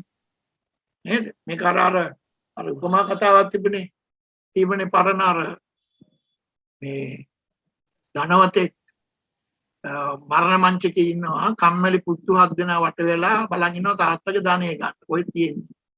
පහල තියෙනවා ඉඩමක් ඒකේ මේක වරල්ලා ඇත්ත තමයි කියලා මුන් හිතන්නේ. ඉතින් ඔය වට වෙලා ඉන්නවා තාත්තගේ වචනේ අහගන්න. තාත්තා අහනවා මේ කොහෙද ඒක තියෙන්නේ කියලා. දැන් මේගොල්ලෝ තාත්තා කියනවා ඒක වරල්ලා කියලා. බලහාර කරලා. ඉතින් මරුණට පස්සේ මුන් ගිහලා අරක හාර. එහෙමක වරල්ලා තිබ්බේ නැහැ. ඒ නිසා හම්බුන්නේ නැහැ. හැබැයි අන්තිමට මොකද උනේ? පොළොව සරු වුණා කොටපු නිසා. ඒ වගේ තමයි අපි මේ පරිපූර්ණ හිතන ප්‍රජාතන්ත්‍රවාදය අපි කවදාත් හොයාගන්නේ නැහැ. එහෙම ගන්න නැහැ. හැබැයි ඒක හොයන්න හාරන එක හොඳයි. හාරනකොට මේ පොළොව සරු වෙනවා. ඒ නිසා ප්‍රජාතන්ත්‍රවාදී බද කතිකාව මේ ව්‍යවස්ථාකච්ඡාව හරහා අපි අරගෙන යන එක හොඳයි. ඒතකොට ඒක මගේ ආණ්ඩු ක්‍රමයක් විතර මේක ගත්තොත් මේක දෙමුහුන් ආණ්ඩු ක්‍රමයක් දෙකේම හැබැයි වැඩි බලය දීලා තියෙන ජනාධිපතිට අගමැති අමාත්‍ය මණ්ඩලයට නෙවෙයි. හැබැයි මේක පාලන තන්ත්‍රයක් විදිහට ගත්තොත් ඒකාධිපති කතපයාධිපති සහ ප්‍රජාතන්ත්‍රවාදී කියන පියෝ සුද්ධ ප්‍රජාතන්ත්‍ර තුන අතරින් දෝලණය වෙමින් අපි කතා කරන නීතියේ ආධිපත්‍ය යටතේ තිබිය යුතු ප්‍රජාතන්ත්‍රවාදය බාධා කරනවා. ඒකට අවහිරයක් තියෙනවා. මේක ඉදිරි කාලේ දිගටම තියෙන දෙයක්. හොඳයි මහාචාර්යතුමනි ඊළඟට මම පොඩ්ඩක් මේක වෙන දිසානතියක් පිළිබඳ කතා කරන්න. දැන් අපි ඇත්තටම දන්නවා යුරෝපා සංගමය මේ මෑතකදී අපේ ලංකාවට විරුද්ධව යෝජනාවලියක් සම්මත කරා. ඒ යෝජනාවලිය සම්මත කිරීමත් සමගම ඍජුවම අපිට මේ ප්‍රජාතන්ත්‍රවාදය සහ නීතිය පාලනය ඔය කියන කරුණු මත පදනම් වෙලා ඒන කොන්දේසියක් විදිහට අපිට නුදුරු අනාගතයේ GSP+ සහනය නැති වෙන්න පුළුවන්.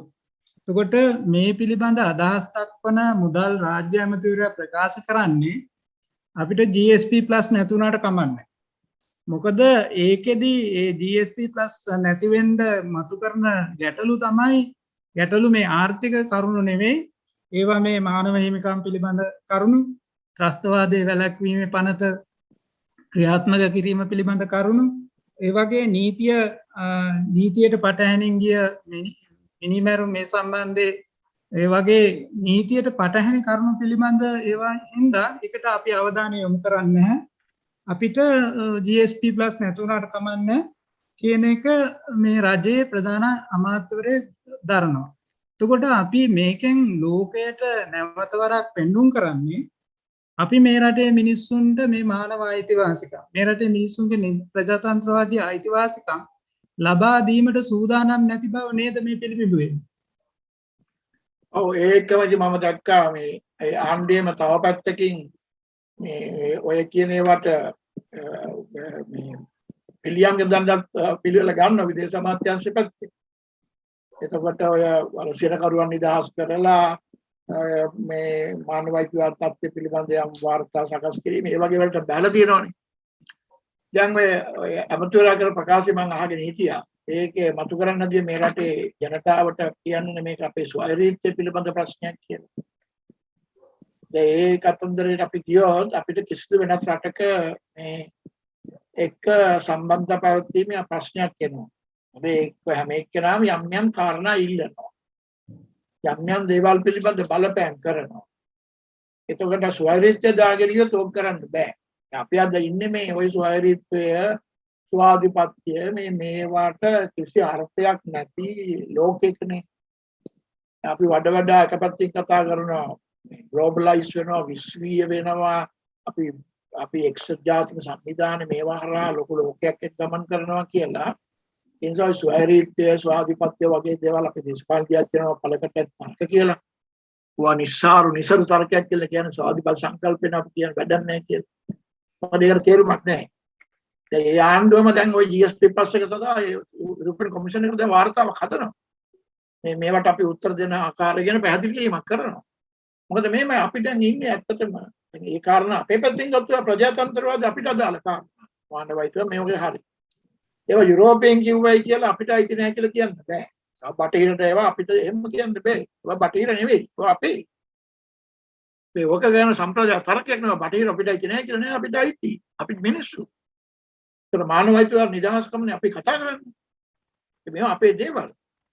ඊළඟට මේ ලෝක අනිත් රටවල කියන්න බෑ mind your business this is our business කියලා. දැන් these are everyone's business. මොකද අපි බිස්නස් කරනවා නම් ලෝකෙක අපි ඒ රටවලට අපේ නිර්යාත යවනවා නම් අපේ භාණ්ඩ යවනවා නම් අපේ අය සේවාව සඳහා යවනවා නම් අපේ වයින් භාණ්ඩ සේවා ගේනවා නම් අපිට ඒගොල්ලොත් එක්ක ගනුදෙනු ගෙදෙන්න වෙනවා. ඒතකොට එක එක රටවල් හදන් ඉන්න තමන්ගේ කොන්දේසි. එහෙම නෙවෙන්නේ. ඒතර චීනයේ ගනුදෙනු කරනවා චීනයට නම් කොන්දේසි ඉවත් කරනවා. ඒක මොකක් ආර්ථික කොන්දේසි. ඒක දේශපාලන කොන්දේසි බලන්නේ නැහැ. ඒක විශේෂයි. හැබැයි යුරෝපීය සම්ප්‍රදායික වශයෙන් මේ රටවල් වල තියෙන ප්‍රජාතන්ත්‍රවාදයක් ඒ ප්‍රජාතන්ත්‍රවාදී සමාජයන් විසින් කරලා තෙරපීමෙන් තමයි ඒගොල්ලන් දෙන්නේ නැත්නම් ඒගොල්ලෝ තෝ ගණන් ගන්නෑ. එක කාලයක අපේ රටේ අයිතිවාසිකම් කරනකොට ඒගොල්ලෝ ගණන් ගත්තේ නැහැ මොකද ඒගොල්ලොත් එක්ක ඉන්න හින්දා අපේ පාලකයෝ. එහෙම තිබුණා එක කාලෙක. නමුත් ඒ රටවල මහ ජනතාවගේ උද්ඝෝෂණ අපිට නිදහස් ලබා දෙන්න තීරණය කරන්න දෙයකනේ. මහා බ්‍රිතාන්‍යය තුල එන ප්‍රජාතන්ත්‍රවාද රැල්ල කම්කරු පන්තිය යටත්විත නිදහස දීම සඳහා ඒගොල්ලෝ එක්ක පොදු රාජ්‍ය මණ්ඩලයක් වගේ අපි එක නිදහස ඉන්න සමෝහ තත්ත්වයකට ගෙනියමු කියන සංකල්පය ගේනවනේ. ඒක 926 ලේබාන්ඩු ආවින්දන අපිට සමාජ මේ එන්නේ ඡන්දබලය අපි අයිපයි කියද්දි දීලා එන්නේ. ඒ වගේ ඒක එන්නේ මේ යුරෝපයේ ඉන්න ඔය කොමිසමේ ඉන්න දේශපාලකයන්ට උවමනාවක් නෙමෙයි. ඒවා ඒ රටවල් වල තියෙන ප්‍රජාතන්ත්‍රවාදී කතිකාව හරහා ඒ රටවල් නායකයන්ට කරලා තියෙන බලකිරීම.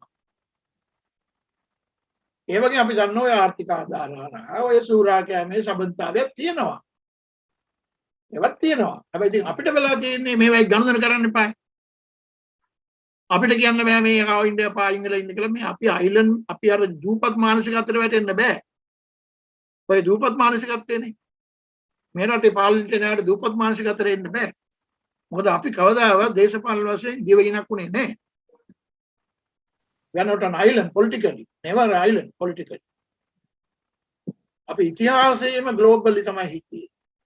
ඔය විජයගේ ආගමනේ ඔය ඉතිහාසෙ බලම් කරනවා අපි ග්ලෝබල්. මේ විවිධය මේ ආවා ගියා.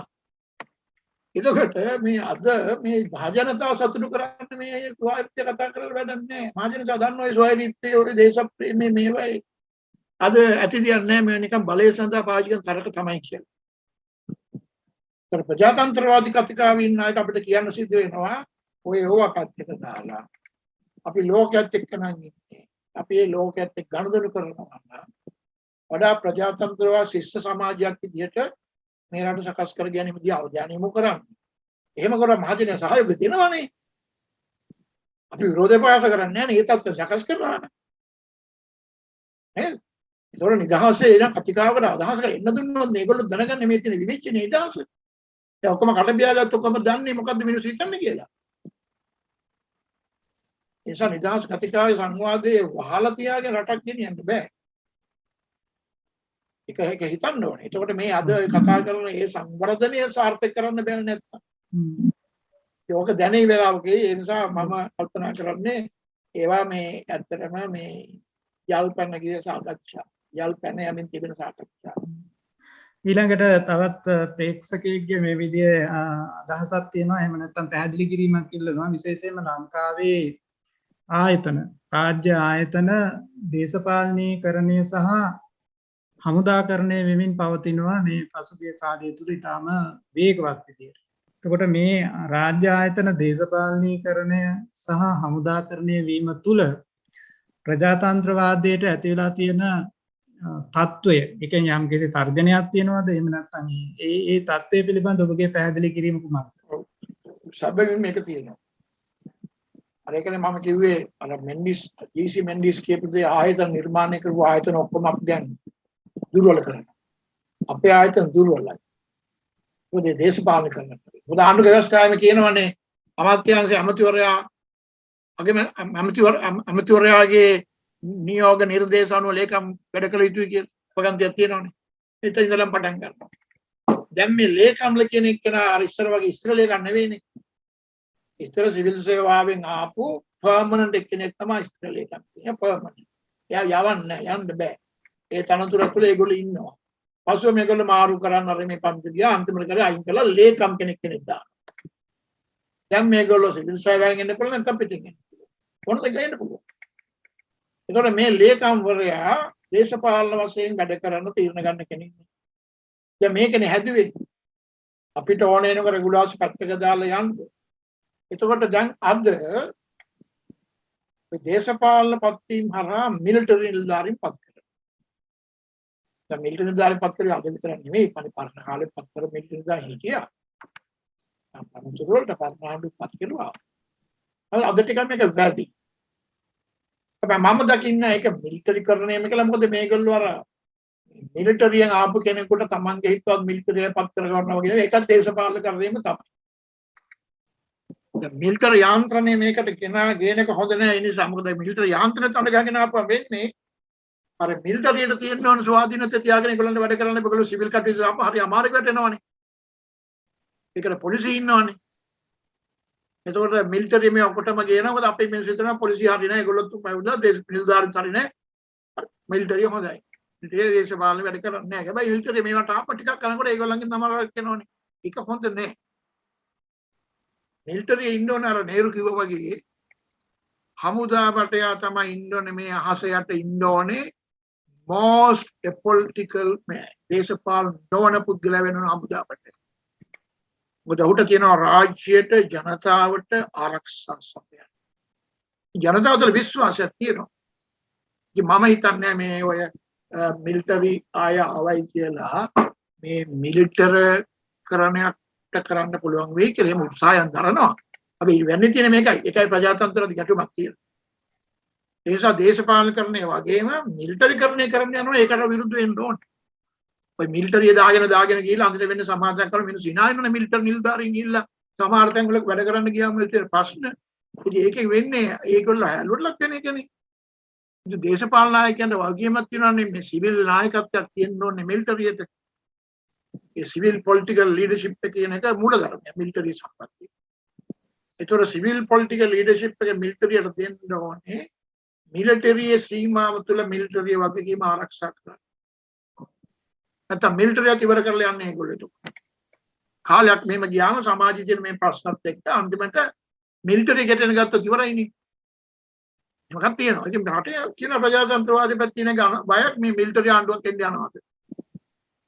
දැන් මේකනේ හැම වෙලෙම තියෙන මේ දෝලණය නෝනේ ඒකාධිපතිත් එක්කද යයිද? මේක ඊට පස්සේ ව්‍යවස්ථාව ඔක්කොම පාවිච්චි කරලා මිලිටරි යන්ත්‍රණයක් කරා ගෙනියන්න පුළුවන්ද? දැන් මේ අපි දැක්කනේ මේ කොවිඩ් එක එක්තරා ආකාරයකට පොලිස් මිලිටරි ක්‍රියාකාරකමක් විදිහට තමයි මේක මුලින්ම පටන් ගත්තේ. අපි ඒක හසුරුවන නිරෝධාන ක්‍රියාවලිය හරි. ඒක ගියා ටික කාලයක්. මොකද ඒගොල්ලන් රිසෝසස් තිබුණා ඒක හරහා. ඊට පස්සේ මිනිස්සුන්ට පෙවුණා මේක එන්නේ දැන් ඒගොල්ලෝ අපි සම්පූර්ණයෙන් හසුරුවන්න. එහෙම එකක් තියෙනවා. ඒ නිසා අතරම අපි දන්නවා මේ පොලිසියට පවා ඉන්සන් එකක් හොඳ නෑ. දැන් ඔය විදිහේ තත්ත්වයකදී මේ අර බණ්ඩාරනායක මහතා පොලිස්පතිවරයෙක් ප්‍රකට වෙලා හිටපු කතා කරලා කිව්වා මේ ඔය ස්ට්‍රයික් එකක් පිළිබඳ මැදිහත්වීමක් කරන්න ආණ්ඩුවට වාසිදයක් කරන්න කියලා පොලිස්පතිවරයා මට වැය කරා. මම බැදලා ඉන්නේ ඔය දේශපාලන අනුමනේ මම නීතිය දේශ ඔස්මන් සිල්ව ළඟට බාරස් කරා. ගෙදර ගියා.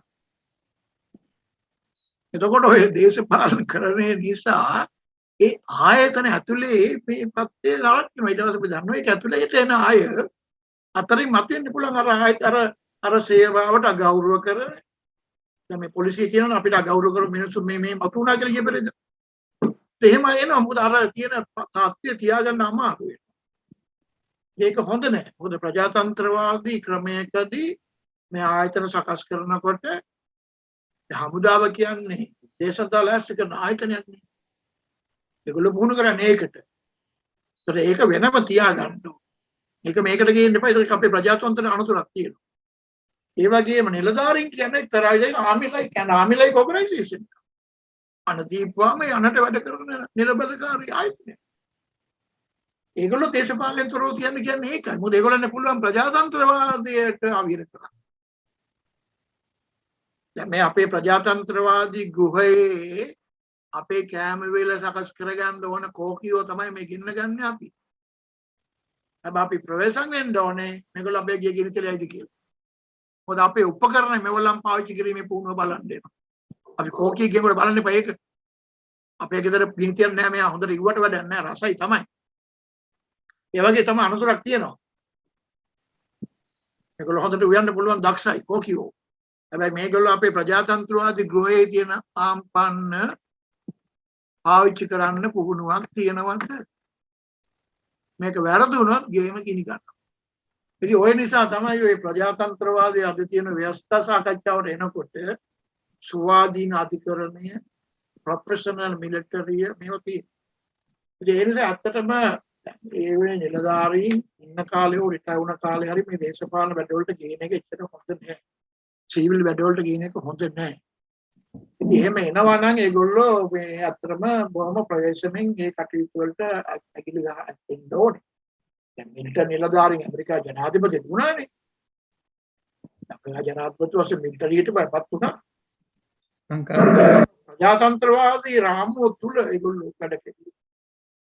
ඒ නිසා මම කියන්නේ ප්‍රජාතන්ත්‍ර රාමුව තුල ඒ තියෙන කාර්යයන් ඉටු කර ගැනීමට අවශ්‍ය විශේෂඥතාවය තියෙනවා නම් හැකියාව තියෙනවා නම් හිටපු මිලිටරි හෝ හිටපු හමුදාව හෝ හිටපු පරිපාලන හෝ හිටපු විශ්වවිද්‍යාල හෝ ඒ අය ගත්තට කමක් නැහැ. ඒකනේ මේ අපි ඒකම් කියලා දාගෙන ඉන්නේ හදාගෙන තනතුරුපත් කරන්නේ.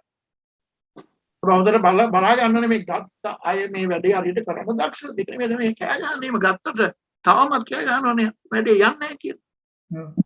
හොඳයි මහාචාර්යතුමනි දැන් මම මේ විදිහේ තව ප්‍රශ්නයක් අහන්නම්. දැන් අපි දන්නවා ඔය පහුගිය කාලේ ඔය අපි ජනතා විරෝධී විදියට දකින ආනපන සම්මත කර ගැනීමේදී ඒ වගේම දැන් මේ පොහොර ආනයනය කිරීම නවත්වලා සම්පූර්ණ රසායනික පොහොර භාවිතය තහනම් කරන වැඩපිළිවෙලදී ඒ පිළිබඳ මාධ්‍ය මගින් ප්‍රශ්න කරනකොට මේ අධිකරණ ඇමති ජනමාධ්‍ය ඇමති වගේ රටේ ප්‍රධාන පෙළ ඇමතිවරු ප්‍රකාශ කරන්නේ මේ ප්‍රජාතන්ත්‍රවාදය හරි මොනහරි රටේ මිනිසුන්ගේ නිදහසට ගැටලුවක් තියෙනවා නම් ඒකට විරුද්ධව අධිකරණයට යන්න කියලා. මම ඒක මෙහෙම කියන්න.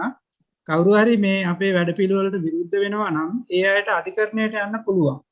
අධිකරණයට ගිහිල්ලා සාධාරණය ලබා ගන්න වටපිටාව අපි හදලා තියෙනවා.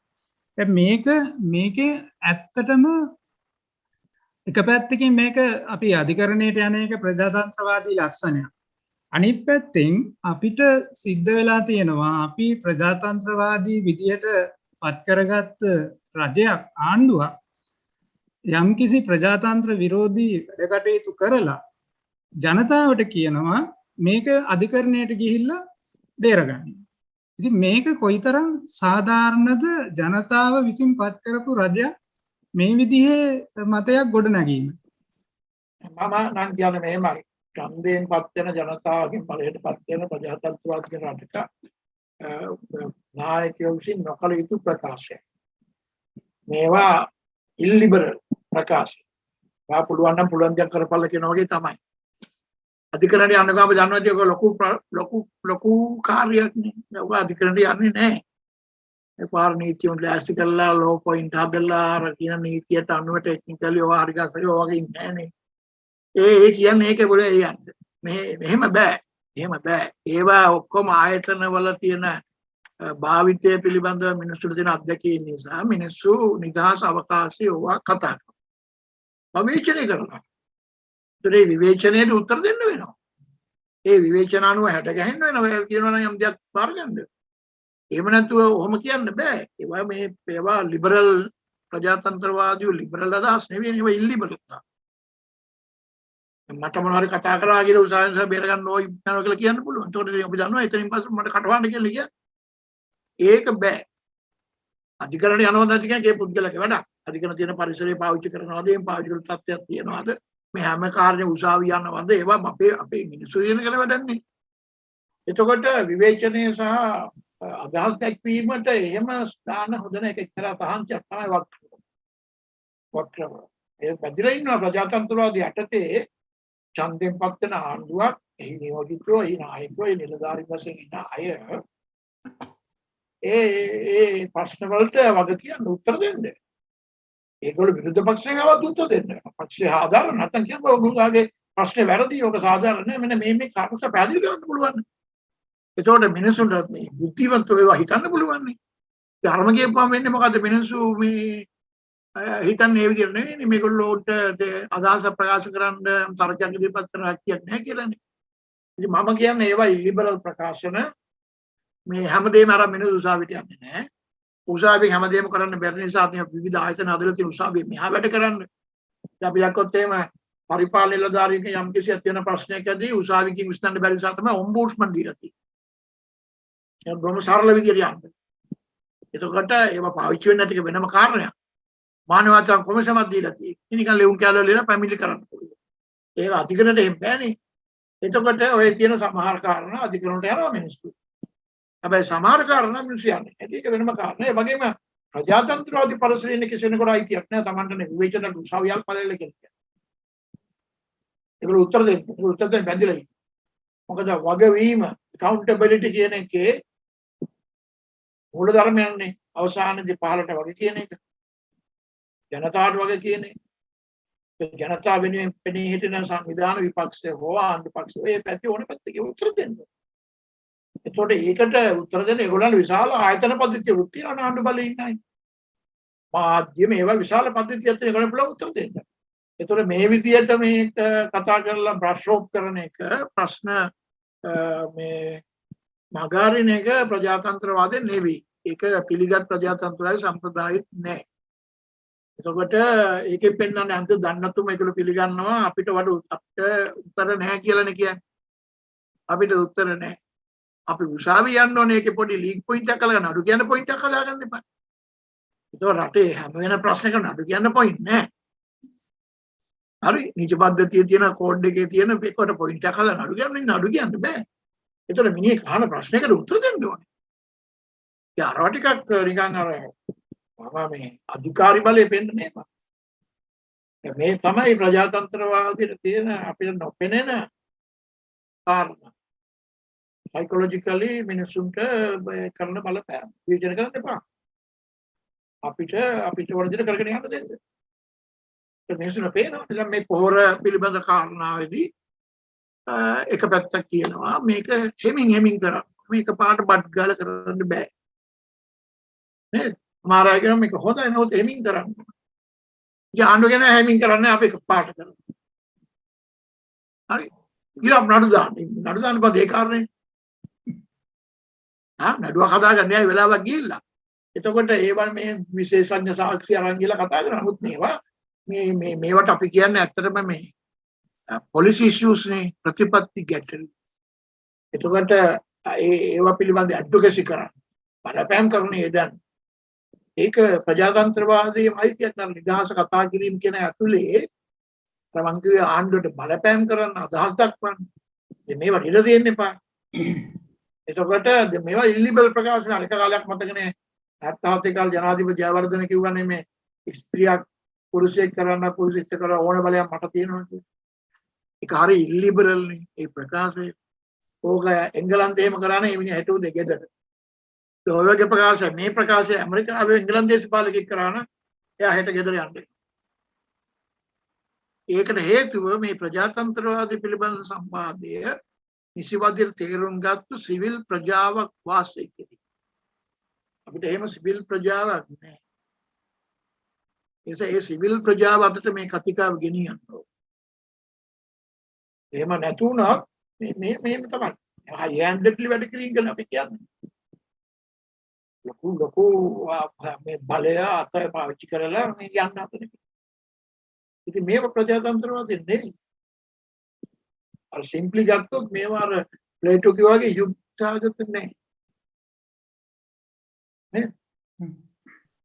ඔව් එතකොට අපි වෙන පැත්තකට යොමු විශේෂයෙන්ම අපි දන්නවා දැන් සමාජයේ ඇති වෙන කතා බහක් තමයි මේ විද්වතුන් මේ පාලනයට සම්බන්ධ වෙන්න ඕන දේශපාලනයට සම්බන්ධ වෙන්න ඕන කියන එක. නමුත් අපි දැක්ක 2018-19 ඔය කාලය තුල වියත් මග වගේ එළිය වගේ සංවිධාන හරහා විශේෂයෙන්ම මේ රටේ බුද්ධිමතුන් සහ වියතුන් යයි හඳුන්වාගත් පිරිස් විශාල වශයෙන් යම් කිසි වැඩපිළිවෙලක් අරන් ගියා ඒ පැවතිච්ච රජයට ඒ රජයේ වැඩපිළිවෙලට සහ ඊට පස්සේ මේ අලුත් නායකත්වයක් ප්‍රවර්ධනය කිරීම සඳහා විශේෂයෙන් මේ කණ්ඩායම් සිදු කර සමහර දේවල් ඇත්තටම සත්‍යතාවයෙන් තොරයි සමහර ඒවා සම්පූර්ණ විකෘති තත්ත්වයන් පෙන්눔 කර. හැබැයි දැන් අපි දන්නවා මේගොල්ලෝ දැන් මේ ආණ්ඩුව ඇතුලේ ඉන්නවා. මේ වියත් කියන පිරිස දැන් මේ ආණ්ඩුව ඇතුලේ ඉන්නවා. එතකොට අපි ඒ අද වෙනකොට දකින්නේ නැහැ මේ ආණ්ඩුව තුල එහෙම වියත් භාවයකින් යුතුව මේ ගැටලු හඳුනා ගන්නවා. ඒ ගැටලු වලට විසඳුම් සොයනවා කියන භාවයක් අපිට පේන්නේ නැහැ. එක එක අවස්ථාවේ එක එක පොඩි ගැටලු වලට විසඳුම් හොයන්න ගිහිල්ලා සමස්ත ගැටලුවම අර්බුදයකට අරන් ගිහලා තියෙන තත්ත්වයක් තමයි අද වෙනකොට නිර්මාණය වෙලා තියෙන්නේ.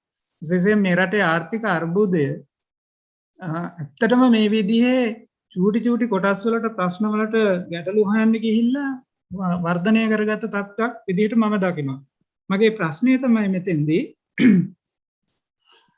දැන් ආණ්ඩුව තව පැත්තකින් කෑගෙන යනවා මේ බැසිල් රාජපක්ෂ මහත්මයා ආවොත් මේ තියෙන ගැටලු වලට සියලුම විසඳුම් ලබා දෙනවා. ඒ ගැටලු සම්පූර්ණයෙන් අර මේ නැවුම්කාරයෙක් වගේ විසඳන තත්වයකට යෝජනා කරනවා. එතකොට අපිට පේන්නේ එක පැත්තකින් ආණ්ඩුවේ ප්‍රධානීන් මේ වෙනකොට ඒගොල්ලෝම පිළිගන්න අසාර්ථක වෙලා තියෙනවා කියලා. අනිත් පැත්තෙන් මේ වියත් මග වගේ ඒ බුද්ධිමතුන් යම්කිසි විදිහේ බංකොලොත් භාවයකට පත් වෙලාද තමන්ගේ චින්තනය අතින් මේ රටට ගැලපෙන චින්තන එහෙම නැත්නම් ප්‍රතිපත්තියක් සකස් කරගන්න බැරි තත්වයකට හරියම ප්‍රතිපත්තියක් සකස් කරගන්න බැරි තත්වයකට මේගොල්ලෝ බංකොලොත් භාවයකට පත් වෙලාද කියන අදහසට ඔබේ අදහස් මොකක්ද? එමයි ඔය වියත් මග එළිය ඔය කියන සංවිධානවල මේ සාකච්ඡා මම බොහොම ළඟින්ම බලන් හිටියේ නෑ. නමුත් අපිට මේ ආණ්ඩුව තුළ පේන්නේ නැහැ ඒ බඳු වියත් මැදිහත් වීමෙන් හදපු මේ කොහෙරන්ස් මොකද ඒකාබද්ධ වූ වැඩපිළිවෙලක් තියෙනවා කියලා. ඒක ප්‍රශ්නයන් බලපුවම් පේනවා ඒක වෙලාවෙ එන තත්ත්වයට දැන් උත්තර දෙන ආකාරයට යනවා මිසක් සමස්ත වූ වැඩපිළිවෙලක් නැහැ. ඒ වගේම වියත් මගේ හිටියයි කියන සමහර අය දැන් බනිනවනේ එළියට ගිහිල්ලා. මේක බොරුවක් මේක උන්නේ නැහැ කියලා කියන අය තියෙනවා අපිට ඇහිලා තියෙනවානේ. එතකොට ඒ වියත් මගේ කියන එක ඇතුලේ ගෙනාව කතිකාවත වෙන මහජනයාට පෙන්වන්න බොහොම ප්‍රේම පළපුරුදු බොහොම හොඳ බුද්ධිමත් පිරිසක් එක්ක තමයි බලයට අපි බලය මාරු කරන්න කියලා. නමුත් මේ මහජනතාව දැක්කනේ ඒ බලය මාරු වුණේ එහෙම නෙවෙයි කියලා. ඇමති මණ්ඩලය පාර්ලිමේන්තුව පත් වෙනකොට ඔය කියන අයගෙන් 100ට කීයක් ආවද? එතකොට ඒ ආවායගෙම 100ට කී දෙනෙක් ඒ තමන්ගේ තියෙන විෂය දැනුම බුද්ධිය අරගෙන වැඩ කරාද? ඒගොල්ලෝ දැන් ඔය සමහර අය තනතුරු අරන් ඉන්න අයම පෙන්නනවනේ තමන්ගේම අංශවලට උන්ට දැක්මක් දෙන්න බැරි වුණා කියලා. එතකොට මම හිතන්නේ ඕවා ඉතින් හැම කාලෙම ඉලෙක්ෂන් කාලයක් ලඟ වෙනකොට ජනතාවට පෙන්වන පොඩි මේ ගිමික්ස් මැජික් වගේ. හරි අපිට ඉන්නවා මෙහෙම කෙනෙක් අපිට ඉන්නවා මෙහෙම පිරිසක්. දැන් බය වෙන්න එපා. හැබැයි පරණ ආණ්ඩුවේ හිටපු අයම තමයි දැන් ඉන්නේ. 2015 දක්වා ආණ්ඩුවේ හිටපු අය තමයි අපිට මන්ලේ ඉන්නේ. එතකොට මේ ඒවයේ අලුත් මූණු දෙකක් විතර තුනක් තිබුණාට ඒගොල්ලන්ගෙන් අපිට පේන්නේ නැහැ අලුත් දෙයක් ආවා කියලා. දැන් මේ කාලේ අවිල්ල තියෙන සමහර ප්‍රශ්න වලදී පේනවා මේ මැදිහත්ීම් කරපු අයට උත්තර නැහැ. දැන් එක වෙලාව කතා කරන්නේ කෝණ දේශප්‍රේමය මව්බිම් මාරවා මේවා දෙන්න යනවා එහෙම කතා කරන්නේ දැන් ඒව නැහැ නේද? දැන් දේශප්‍රේම ඕන වෙලාවක් නෑ නේද? අර MCC එකට විරුද්ධව කණ්ඩ නගපු අය ඒ කියපු දේවල් අද කියවුවා අදටත් ගැලපෙනවා. ඉතින් මම කියන්නේ මේ ඒවා එල්ලෙන මම කිය ඔය දේශප්‍රේමී ඔය ජසුයිරීත්‍ය ඕවා නිකන් ජල්පැනගේ සංකල්ප. මේ රටට ඒවෙන් යන්න බෑ. අර මේ රටේ ජනතාව දේශපාලන ප්‍රකෝප කරන්නේ. අර අනාරක්ෂිතාවේ බය කියන එක ඇති කරගුණාම හරි ලේසියිනේ. දැන් ඔය ආරක්ෂා පිළිබඳ අර්බුදයත් එක්ක විශාල බයක් රටේ ඇති කරානේ. එතකොට එනවනේ මම තමයි විසඳුම දෙන්නේ කියලා. මේක දේශපාලන ක්‍රමයේ තියෙන ලක්ෂණයක්. මිනිස්සු බයවත් වෙනවා. මිනිස්සු බය කරනවා. මොකද වෙන්නේ යන්නේ දැන් මේ රටට? මේක බෙදන්න යනවා මේ කඩන්න යනවා. මේක දැන් මොකම රස්වාදීන්ගේ ප්‍රහාරයට යට වෙනව නේද? දැන් මේ මොනවා මිනිස්සු බය වෙනවා තමයි. ඒ විදියට බලය අරගෙන හැබැයි දැන් පේනවා මේ අර්බුදකාරී අලුත් තත්ත්වයක්. මොකද හැම වෙලේම මතක තියාගන්න ඕනනේ. අපි හැම වෙලේම ඉන්නේ මේ ප්‍රතිපත්ති අතර වෙලා අපි විද්‍යාවේ කියනවනේ. ග්‍රේ ඒරියා එකක් තියෙනවා. අන්සර්ටිනිටි. අවිනිශ්චිත බව. හෙට මොකද වෙන්නේ කියලා අපි දන්නේ නැහැ. අපි නිකන් කැල්කියුලේට් කරාට හෙට තමයි හෙට වෙනදී අපි දකින්නේ. ඉතින් නොසිතූ දේවල් එනවා. ඒ වෙලාවට තමයි තේන්නේ ඔය වියත් වල වියතේ තියෙන දුර. එක වියතද අතේ දුරද වියතද කියලා අපි දන්නේ නැහැ. දැන් මේ ආවක් කොවිඩ්. මොකද ඒකට ආපු වැඩසටහන. මොකද ඒකට දුන්න උත්තරේ? අපි දැක්කනේ අර පැණියක් උස්සන් දුවපු හැටි. දැන් කොහොමද පැණිකාරයක් දැන් පැණි උස්සපු අය දැන් මතකත් නැහැ ඒගොල්ලන්ට. පැණි බෝතල උස්සන් දුම් උස්සන් ගියේ. දැන් ඒගොල්ලොම මේ වැක්සින් එක උස්සන් යනවා. ඒකත් පේනවනේ අවුල්. ඒ කියන්නේ මේමයි මේ අනාරක්ෂිත දේවල් එපන් නවක් ගෙන ගත්තා. දැන් පේනවනේ මේ පොලිසි මේකින් වල තියෙන ශක්තිය. නේද? දැන් මේතර වැදගත්කම තියෙන ඒකයි. මේ කලින් හදාගල සරසුන් හදලා ප්‍රතිපත්ති විතරක් නෙමෙයි. අනපේක්ෂිත තත්ත්වයන් සඳහා අපි කොහොමද හදන්නේ මූලෝපායික හෝ උපක්‍රමයේ මැදිහත්ීම් කරන්නේ? ඒකේ ප්‍රතිපත්තිය මොකක්ද? ඒවයිදී ඕනේ විශේෂඥයෝ නේද? දැන් නැව නිකන් වටේ ගිනි ගන්න තත්ත්වයක් ආව දැන් අපි මොකද කරන්නේ? කවුද මේ චෙක් කරන්නේ? ඒක අපිට මොහොතේ ආරක්ෂා පිළිබඳ ප්‍රශ්න එනවා නේද? ඒතකොට ඒවා විශේෂඥයන් එක්ක කරන්න ඕනේ. දැන් මේ කොවිඩ් මුළු ලෝකෙ පුරා වෙලා ගත්ත එක. නමුත් සමහර රටවල අපි දන්නවා මේක ඉතා ප්‍රවේශමෙන් හොඳින් ප්‍රයෝග කරගෙන යනවා. ඉතින් අපිට එහෙම තිබුණා. අපි ගියේ එහෙම නෙවෙයිනේ. නේද? දැන් අපි දැක්ක අර මේ දොස්තර මහත්තයෙක් කියලා කුෂිකර්මය ගැන කතා කරා. ඒකේ විශේෂඥ නෙවෙයි කතා කරන්නේ. හරි? ඒ වෛද්‍යවරයෙක් කියන්න බෑ. වෛද්‍යවරයා කතා කරන්නේ වෛද්‍ය ප්‍රශ්න ගැන. දැන් මේ ටීවී වලට අවිල්ලා දැන් මේ මිනිස්සු ඉස්සරහා පේනවා මේකද වියත් කියන්නේ කියලා. නේද? එතකොට විද්‍යාව තාක්ෂණයේ දැනුම කියන එක පිළිබඳව තාක්ෂේරුවක් නැහැ. මෙතන තමයි ප්‍රශ්නේ තියෙන්නේ. එදා වියත් කියලා හිටියට වියත් නෑ. ඒවා වියත්ම තමයි අපේ අතෙන්මයිනේ වියත් තියෙන්නේ. මට පේන්නේ එහෙම තමයි. ඒ සමහර ඒගොල්ලෝ කට අරපුවම් පේනවා මේගොල්ලෝ මොනවද කරන්න ඇවිල්ලා තියෙන්නේ. ඉතින් ඒකේ වෙන්නේ මේකයි. ඒකේ වෙන්නේ ආණ්ඩුවේ නායකත්වය අපහසුතාවපත් වෙනවා. නේද? මේ ඉතාල වැදගත් වෙන දේ තමයි ඔය මොන එළිය මොන වියත් දැම්මා අනපේක්ෂිත තත්ත්වයන් හිදී ඒවට මුණ දෙන්න. ප්‍රතිපත්ති තීරණ සකස් කරන්නේ කොහොමද? ඒක අපේ වගේ රටවල හැමදාම තියෙන දෙයක්. හරි. එතකොට ඔය ඕවා මේ කල්තිය හිතන්න බෑනේ. හෙට මොකද වෙන්නේ අපි දන්නේ නැහැ. තව ටිකකින් අපේ මේ මුළු පෘථිවියම අනිත් පැත්තට අපි දන්නේ නැහැ. අපි අහලා බලන්න ඕනේ ජියොලොජිස්ට්ලාගෙන් මොකක්ද එහෙම වෙනවද කියලා. නේද? මේ කොහෙද ඉන්නේ? වක්කලෙන්ද කියන එක කවුද හිතුවේ? ඈ? ඊට පස්සේ මුළු අවුලක් ඇති කරලා තියෙනවා දැන්. දැන් අපිට ඉන්දියාවේ නැව් ගෙනන බලන්න තමයි හිතන්නේ. වෙන නැව් ගෙන්න බෑ. ඉන්දියාව තමයි ගෙන්නන්න පුළුවන්. ඒකට දැන් මේවා පිළිබඳව ඇත්තටම දැක්මක් තියෙන බව පේන්නේ. එතකොට දැන් මේවාට මැවුම් කරුවෝ ගේන්න බෑ. එහෙම ආව වෙන්නේ නෑ. දැන් ඔය එනවයි කියන කෙනා මේක හිටියනේ. ඒ ටාස්ක් ෆෝස් දෙකකවල නායකයනේ. දැන් පාර්ලිමේන්තුවට ගේනම අපි දන්නවා ලොකු ශක්තියක් ගන්න පුළුවන්. ඒක කමන්නේ කෙනෙක් හොඳයි. පාර්ලිමේන්තු මන්ත්‍රීවරයෙක් කැමතිවෙක් වුණාම අනිත් අයව මෙහෙවීමේ බඩ බලකපුලා කියලා ලැබෙනවා. නැත්නම් අර තියෙන තත්ත්වය තුළ සමහරලාට දෙන නියෝගවල නීති විරෝධීභාවයෙන් එන්න පුළුවන් නේ. පරිපාලනයේට මේවට නියෝග දෙන්න එපා. ඒ නිසා අමතුරේ පස්සේ එතුමා එන එක හොඳයි. මං කියන්නේ කමන්නේ එහෙම එන්න ඕනේ. ඇවිල්ලා කම්බාර ගන්න. හැබැයි අර මිනිස්සුන් හැමෙන්නම දෙන්න එපා. දැන් මේ අපිට විමුක්තායකයෙක් කියනවා. දැන් ඊළඟට තව බයක් බැරි වුණා තව මොකද කරන්නේ? ඒක ඔබ කිව්වා වගේ අසාර්ථක වෙන්නේ. හැබැයි සාමූහික විදියට තීරණ අරගෙන වැඩ කිරීමේ ක්‍රියාවලිය තියෙනවද කියලා පෙන්වන්න ඕනේ නේ. ඒක පේන්නේ නැහැ නේ. ඒක පේන්නේ නැහැ. ආණ්ඩුවේම අය ඇවිල්ලා එක එක වෙලාවට එක එක්කෙනා කියනවා තුල පේනවා. එහෙම පොදු මතයක් නැහැ. ඒතර ප්‍රතිපත්ති අර්බුදයක් තියෙනවා. එතකොට දැන් ඒ වගේ ඇත්තටම කියනවා වගේ මේ මිනිස්සුන්ට හෝප් දුන්නට වැඩක් නැහැ. හෝප් ඉක්ු කරන්න බැරුණා මිනිස්සු කලකිරෙනවා වේගින්. ඒක තමයි තියෙන ප්‍රශ්නේ.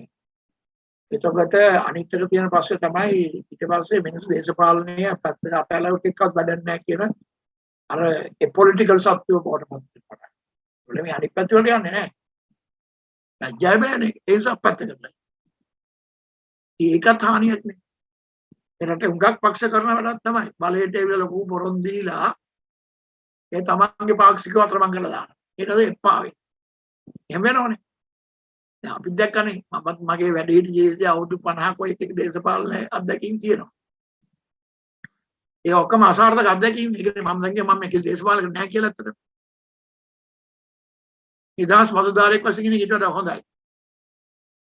මොකද හැම වෙලේම මේගොල්ලෝ කරන දේ තමයි විශාල බලාපොරොත්තු සහ ලොකු ඒවා පෙන්නලා හරිද? අර මොකක්ද එකක් කියන්නේ අර කෙන්දක් කන්දක් මවල කෙන්දක් මේවා කරනවා කියලා. ඒ වගේ ඒවා තමයි මිනිස්සු කලකිරෙනවා අතහැරලා යනවා. ඒකත් ප්‍රජාතන්ත්‍රවාදයට හොඳ නැහැ. අහිතකරයි. නේද? ඉතින් දැන් ඔය අලුත් අමතුරේ පත්වලා මන්ත්‍රීකමල ඒක හොඳයි. මොකද බසිල් රාජපක්ෂ අනිත් අයට වඩා සංවිධාන ශක්තිය වගේ නමක් තියලා තියෙනවනේ. එනේක හොඳයි. මම කියන්නේ එන්න ඕනේ. හැබැයි ඒකෙන් පෙන්නන ඇත්තම අසාර්ථකයි. මේ අවුරුදු දෙක තුළ ජවයක් මදි කියලා බව පේනවා. එතකොට තව දේවල් තියෙනවා ඔක තුල. තව දේවල් තියෙනවා. දේශපාලන කාරණා තියෙනවා. එතකොට පාර්ලිමේන්තුවකට පාර්ලිමේන්තු කණ්ඩායම තුළ හො ඉන්න එක ආණ්ඩුවට හක්තියක් වෙන්න පුළුවන්. ඒවා ඒගොල්ලන්ගේ පැත්තෙන් අයිතියක් තියෙනවා. මම දන්න නීතිමය තත්ත්ව කොහොමද කියලා අපස් පාර්ලිමේන්තුවට පත් කර ගැනීමට ජාතික රැස්තුවේ එහෙම එන්න තියෙනවනේ. එහෙම අරගෙන ආවට කමක් නැහැ. ඒක විශ්ව සංශෝධන හදලාට ඔක තිබුණානේ. අර සමහර ඇමතුරු කට්ටියක් තිබුණ බොහොම සංවේදී කාරණයක් තිබුණා. අපේ නිසා ඔය ඩුවල් සිටිසන්ෂිප් එක එකඟුණා කියලා. ඒ සංවේදී කාරණේ තමයි දැන් මේ එන්නේ. ඒ නිසා මම කියන එතුමාට ආවට කමක් නැහැ. මම ඉතින් කිසිම එකක් නැහැ. එන්න කවුරුන් දැන් මේ රටේ මේ තියෙන ප්‍රශ්න වලට උත්තර දෙන්න මේ බයි දැන්.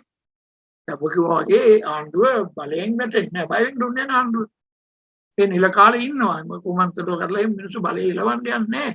ඔය කෑ ගැහුවට දැන් යන්න බැර නම් යන්න කිව්වට ඔය තමයි පක්ෂේ කට කියන ඒවා. ආණ්ඩුවට මේ පාලනය ගෙනියන්න ඕන. ඒගොල්ලෝ දැන් මේ නෝද මේ කොට මාරු කරන වගේ වැඩක් මේ වෙන්නේ. ඒක ඉස්සර දෙන කොට මාරු කරවගේ වුණොත් අර මනසේ අපරාධේ නමක් සවුත් වෙනවා.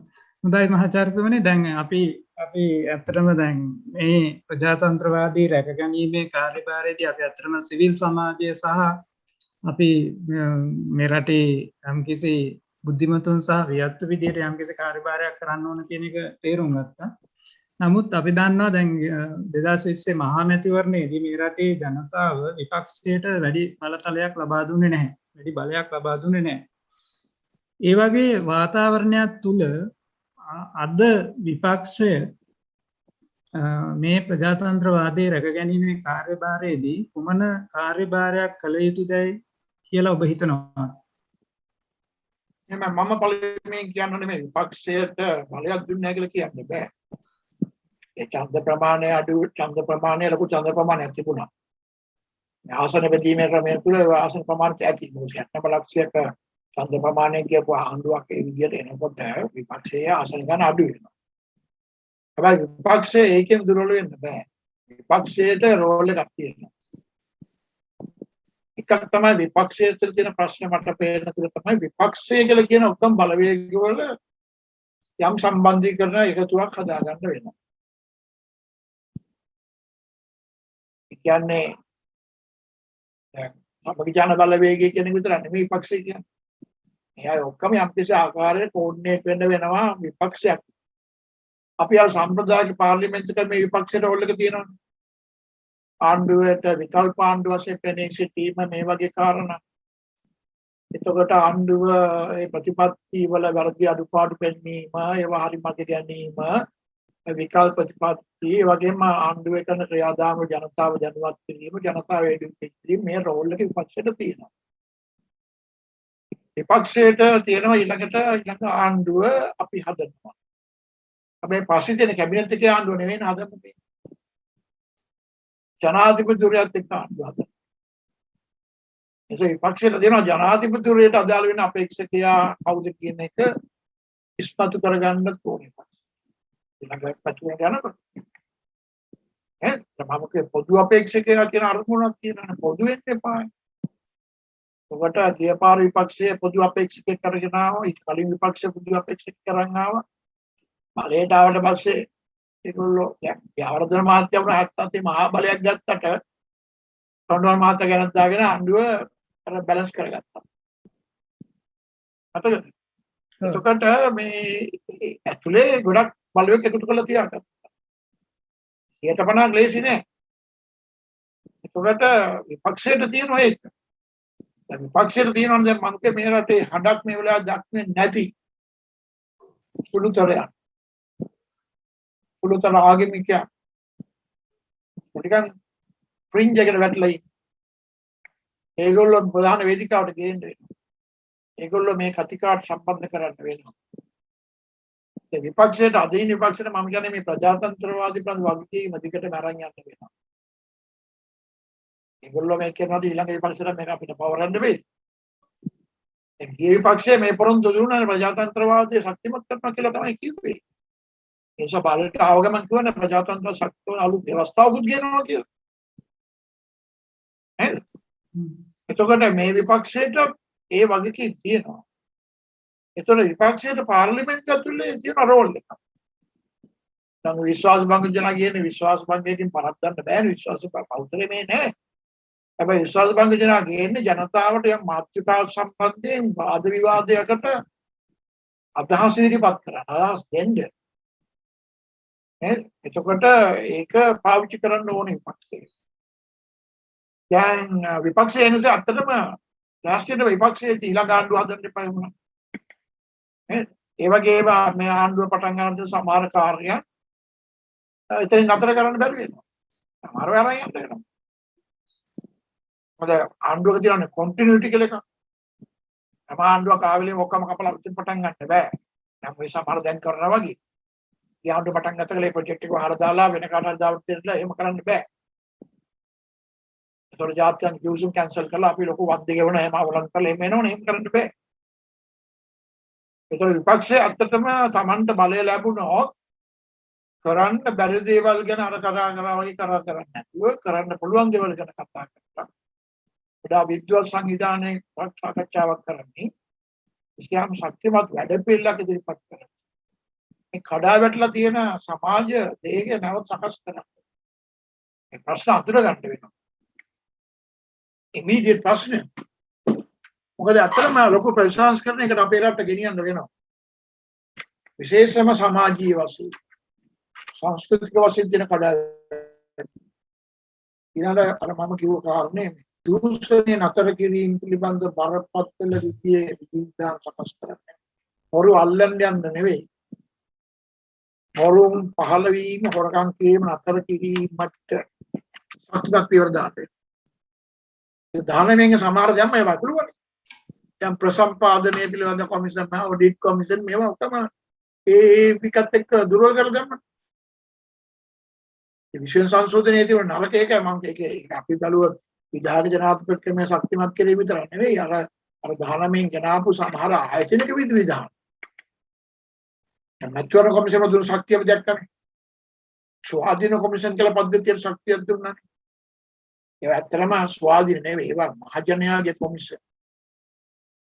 ඒවාවේ ආණ්ඩුව පිළිබඳව බලන්න watchdogs. ඒ ඇත්තටම රාජ්‍යයේ කොමිෂන් සභාව. ඒවා IT රාජ්‍ය ආණ්ඩුවට නෙවෙයි. ඒක දානමින් කරා. මැතිවරණ කොමිෂන් රාජ්‍ය සේවා කොමිෂන් මේ ඔක්කොම යම් ස්වාධීනත්වයක් ලැබුවා. ඒවා හරියට ගන්න වෙලාවක් ලැබුණේ නැහැ බං. සමහර ඒවාට පත් කරු පැඩ කරන අදහසක් තිබ්බේ නැහැ. දැන් අපි දන්නා ප්‍රසම්පාදනයේනේ මේ රටේ හොරකම් කරන තැන එක තන ස්පෙක් එක හදනකොට ඒ තමන්ට ඕන විදියට බඩු මිලදී ගන්න පුළුවන් ආකාරයකට හදන්න පුළුවන්. තමන්ට ඕන ගෙනුම් කරුවට එක දෙන්න. මේක රාජ්‍යයන් සෝගාල කෙරෙන. ඒකට ප්‍රසම්පාදන කොමිෂමක් දැම්ම. හැබැයි කොමිෂන බලය දුන්නේ නැහැ. කොමිෂන් ප්‍රතිපලනේ ප්‍රසම්පාදන ප්‍රතිපත්ති මාර්ග උපදෙස් හදන්න විතරයි. එම ප්‍රසම්පාදනය බලන්න බලය තිබ්බේ නැහැ. හැබැයි මැතිවරණ කොමිෂන දුන්නාම බලතල. ශක්තිමත් බලතල තිබුණා. හරි. එතකොට ඒක අතරම තියෙන ප්‍රශ්නයක් ඒවා ඔක්කොම ආපහු වැටුණා. ඒ නිසා මම හිතන්නේ මේ ආයතන නැවත ශක්තිමත් කිරීම පිළිබඳ සංවාදයක් ආරම්භය යුතුයි. මේවා රාජ්‍යයේ කොටස්කාර විදියට අපි අර ජොනමෝර් කමිටි රාජ්‍යයේ නිලධාරීන් පිරිස officers of state එයාගේ they are commissions of the state. මේ ආණ්ඩුවේ කොමිෂන් නෙවෙයි. හැබැයි ආණ්ඩුවේ පරිපාලනයට ඒගොල්ලෝ සැලකුවේ ආණ්ඩුවේ කොමිෂන්. ඒක තමයි උනේ. ඒගොල්ලෝ අරගොල්ලන්ට කිව්ව නෝමල් ක්‍රමයට පටිපාටි විදියට මුදල් ඉල්ල එහෙම බෑ. ඒව ස්වාධීන ආයතන. තා පාර්ලිමේන්තුවේ මුදල් ගන්න ඕනේ. යන්නේ ට්‍රෙෂරි මුදල් ගන්න ආයතන නෙවෙයි. හොඳයි. දැන් ඒ වගේ දැන් මම කියන්නේ 19 සංශෝධනයේ තිබුණ හොඳ ලක්ෂණ ටිකක් නැවත ඒවා ගන්න ඕනේ. අනිවාර්ය ආණ්ඩුක ව්‍යවස්ථාව වෙනස් කිරීම ඒ වගේ ලොකු දේවල් කරන්න යන්න බැරි නම්. හරි? දූෂණය නතර කිරීම, ජාතිවාදී අවසන් කිරීම, ජාතින් අතර සමගිය සන්ධානය ගොඩනැගීම, එතකොට ආණ්ඩු යන්ත්‍රණය, රාජ්‍ය යන්ත්‍රණය වඩා ශක්තිමත් කරලා දේශපාලනයේ ස්වාධීන කළ යුතු ශ්‍රේෂ්ඨ ශක්තිමත් කිරීම මේ වගේ අංශ දිහා යොමු කරලා කතා කරන්න ඕනේ. එහෙම වැඩ පිළිවෙලක් එක්ක තමයි අද විපක්ෂයේ ශක්තිය ගන්න වෙන්නේ. අර වගේ ඒවා දාලා ආයි ගන්න බෑ.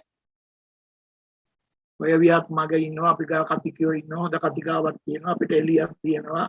ඒ වයින් මිනිස්සු ආවට එන්නේ අපිට හොඳ පොදු අපේ මිනිස්සු පොදු අපේක්ෂිත වීඩියෝ දැම්මනේ. එහෙම එන්නේ නැහැ. ඒක තමන්ගේම අපේක්ෂකේ තමන්ගේම නායකයෙක් එක්ක එක්සත් වෙලා එකට යන්න එනවා. විපක්ෂ අතර යම්කිසි ඒකාබද්ධතාවයක් සම්බන්ධීකරණයක වැඩ කරන්න වෙනවා. මොකද මේ මුණ ගැනලා අවිලා තියෙන අර්බුද එක පැත්තකින් අර්බුදත් එක්ක මේ බල අරගල විතර නෙවෙයි. රටට යහපත් වෙන ප්‍රතිපත්ති වලදී ඒව නිසවර්ගීය අරගෙන යාම සඳහා ආණ්ඩුවට මඟ පෙන්වන්න වෙනවා. මොකද ඒගොල්ලෝ බලේ ඉන්නවා ඊටු කාලෙ තුල. ඔව් හොඳයි මහාචාර්යතුමනි දැන් අපිට අපි ඇත්තටම විනාඩි ඒ කියන්නේ පැය කමාරක කාලයකට තමයි මේ වැඩසටහන සකස් කරේ. නමුත් අපි විනාඩි 15ක් විතර වගේ වැඩිපුර ආරම්භ තියෙනවා. අපි දැන් මෙතනින් අද වැඩසටහන අවසන් කරන්න සූදානම් වෙන්නේ මේ සම්බන්ධයෙන් ඇත්තට මේ ප්‍රජාතන්ත්‍රවාදී රැක ගැනීම මේ ප්‍රජාතාන්ත්‍රික ක්‍රියාවලිය ඉදිරියට ගෙන යාම පිළිබඳ ඔබ දකින විදිහට අපිට ඉදිරියට කුමක් කළ හැකිද? ඊටාම කෙටියෙන් පැහැදිලි කිරීමක් කරන්න. මම නම් කියන්නේ ඇත්තටම එකක් ප්‍රජාතන්ත්‍රවාදී පිළිබඳ කතිකාව සම්බන්ධයෙන් සාමාන්‍ය ජනතාව දැනුවත් කිරීම සඳහා සංවාදයක් ආරම්භ යුතුයි. ප්‍රජාතන්ත්‍රවාදී පිළිබඳ ගැටලු ජනතාවට පැහැදිලි කරන සංවාදයක් ඔබලාගේ බුද්ධි මණ්ඩපය වගේ ඒ වගේ හරහා පටන් ගන්නවා නම් හොඳයි. ජනතාව සංවේදී කරන්න යන මේ කාරණා මේ මාතෘකාවලට. එතකොට මේවා උඩ ඉස්සරහට ගෙනියන්න. අනිත් එක තමයි දැන් මේ පටන් ගත්තා වගේ එක්තරා විදිහට මේ ගැන හිතන්න පුළුවන් පිරිසක් එක්ක පුළුල් සංවාදයක් පවත්වාගෙන යන්න. මම නම් දකින්නේ මේකේම කේන්ද්‍රීය කාර්ය ප්‍රජාතන්ත්‍රවාදය තියාගත යුතුයි. අර මම කියපු නිදහස් සමාජය අපිට නිදහසේ ජීවත් වෙන්න පුළුවන් සමාජයක් පිළිබඳ කතිකාව ඒක වැදගත් වෙන්නේ ඇයිද කියන එක බුද්ධිමත් අය අතර ක්‍රියාකාරීන් අතර දේශපාලන නායකයන්ට සාමාන්‍ය ජනතාවට පැහැදිලි කරලා දෙන්න වෙනවා. මේ තමයි අවසාන වශයෙන් කියන්න තියෙන්නේ. හොඳයි මහාචාර්යතුමනි අද දින ඇත්තටම අපි ජනතාවාදී බුද්ධි මණ්ඩපේ ජනතාව දැනුවත් කිරීම සහ විද්වත් සාකච්ඡාව ආරම්භ කිරීමේ ආරම්භක දේශනය තමයි අපි වැඩසටහන තමයි අපි අද පැවැත්වුවේ.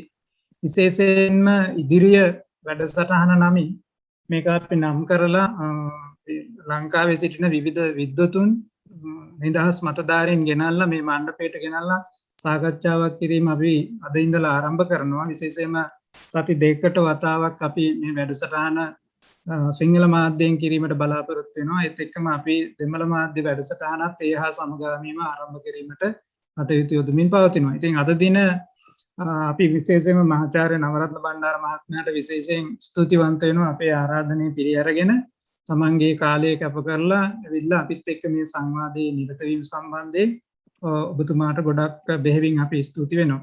ඒත් එක්කම මේ වැඩසටහන ආරම්භයේ ඉඳලා අපිට ශක්තියක් වෙමින් අන් අයරෙන් උපකාර කර විවිධ මහාචාර්යවරුන් විද්වතුන් අපි අපේ කෘතඥතාවය පිරිනමනවා අපේ බුද්ධි මණ්ඩපයේ විධායක සභාව වෙනුවෙන්. ඊළඟට අද දින මේ වැඩසටහනට සහභාගී වූ සියලුම දෙනාට අපි අපගේ ස්තුතිය පිරිනමනවා. නැවතත් අපි සති දෙකක කාලයකින් මෙවැනි වැඩසටහනකින් ඔබ හමු වෙනු ඇති. ස්තුතියි සියලුම දෙනාට. බොහොම ස්තුතියි. මම බලාපොරොත්තු වෙන ඉදිරි කාලයේ සංවාදයට සහභාගී වෙන්න. හොඳයි. නැවත හමු වෙනවා.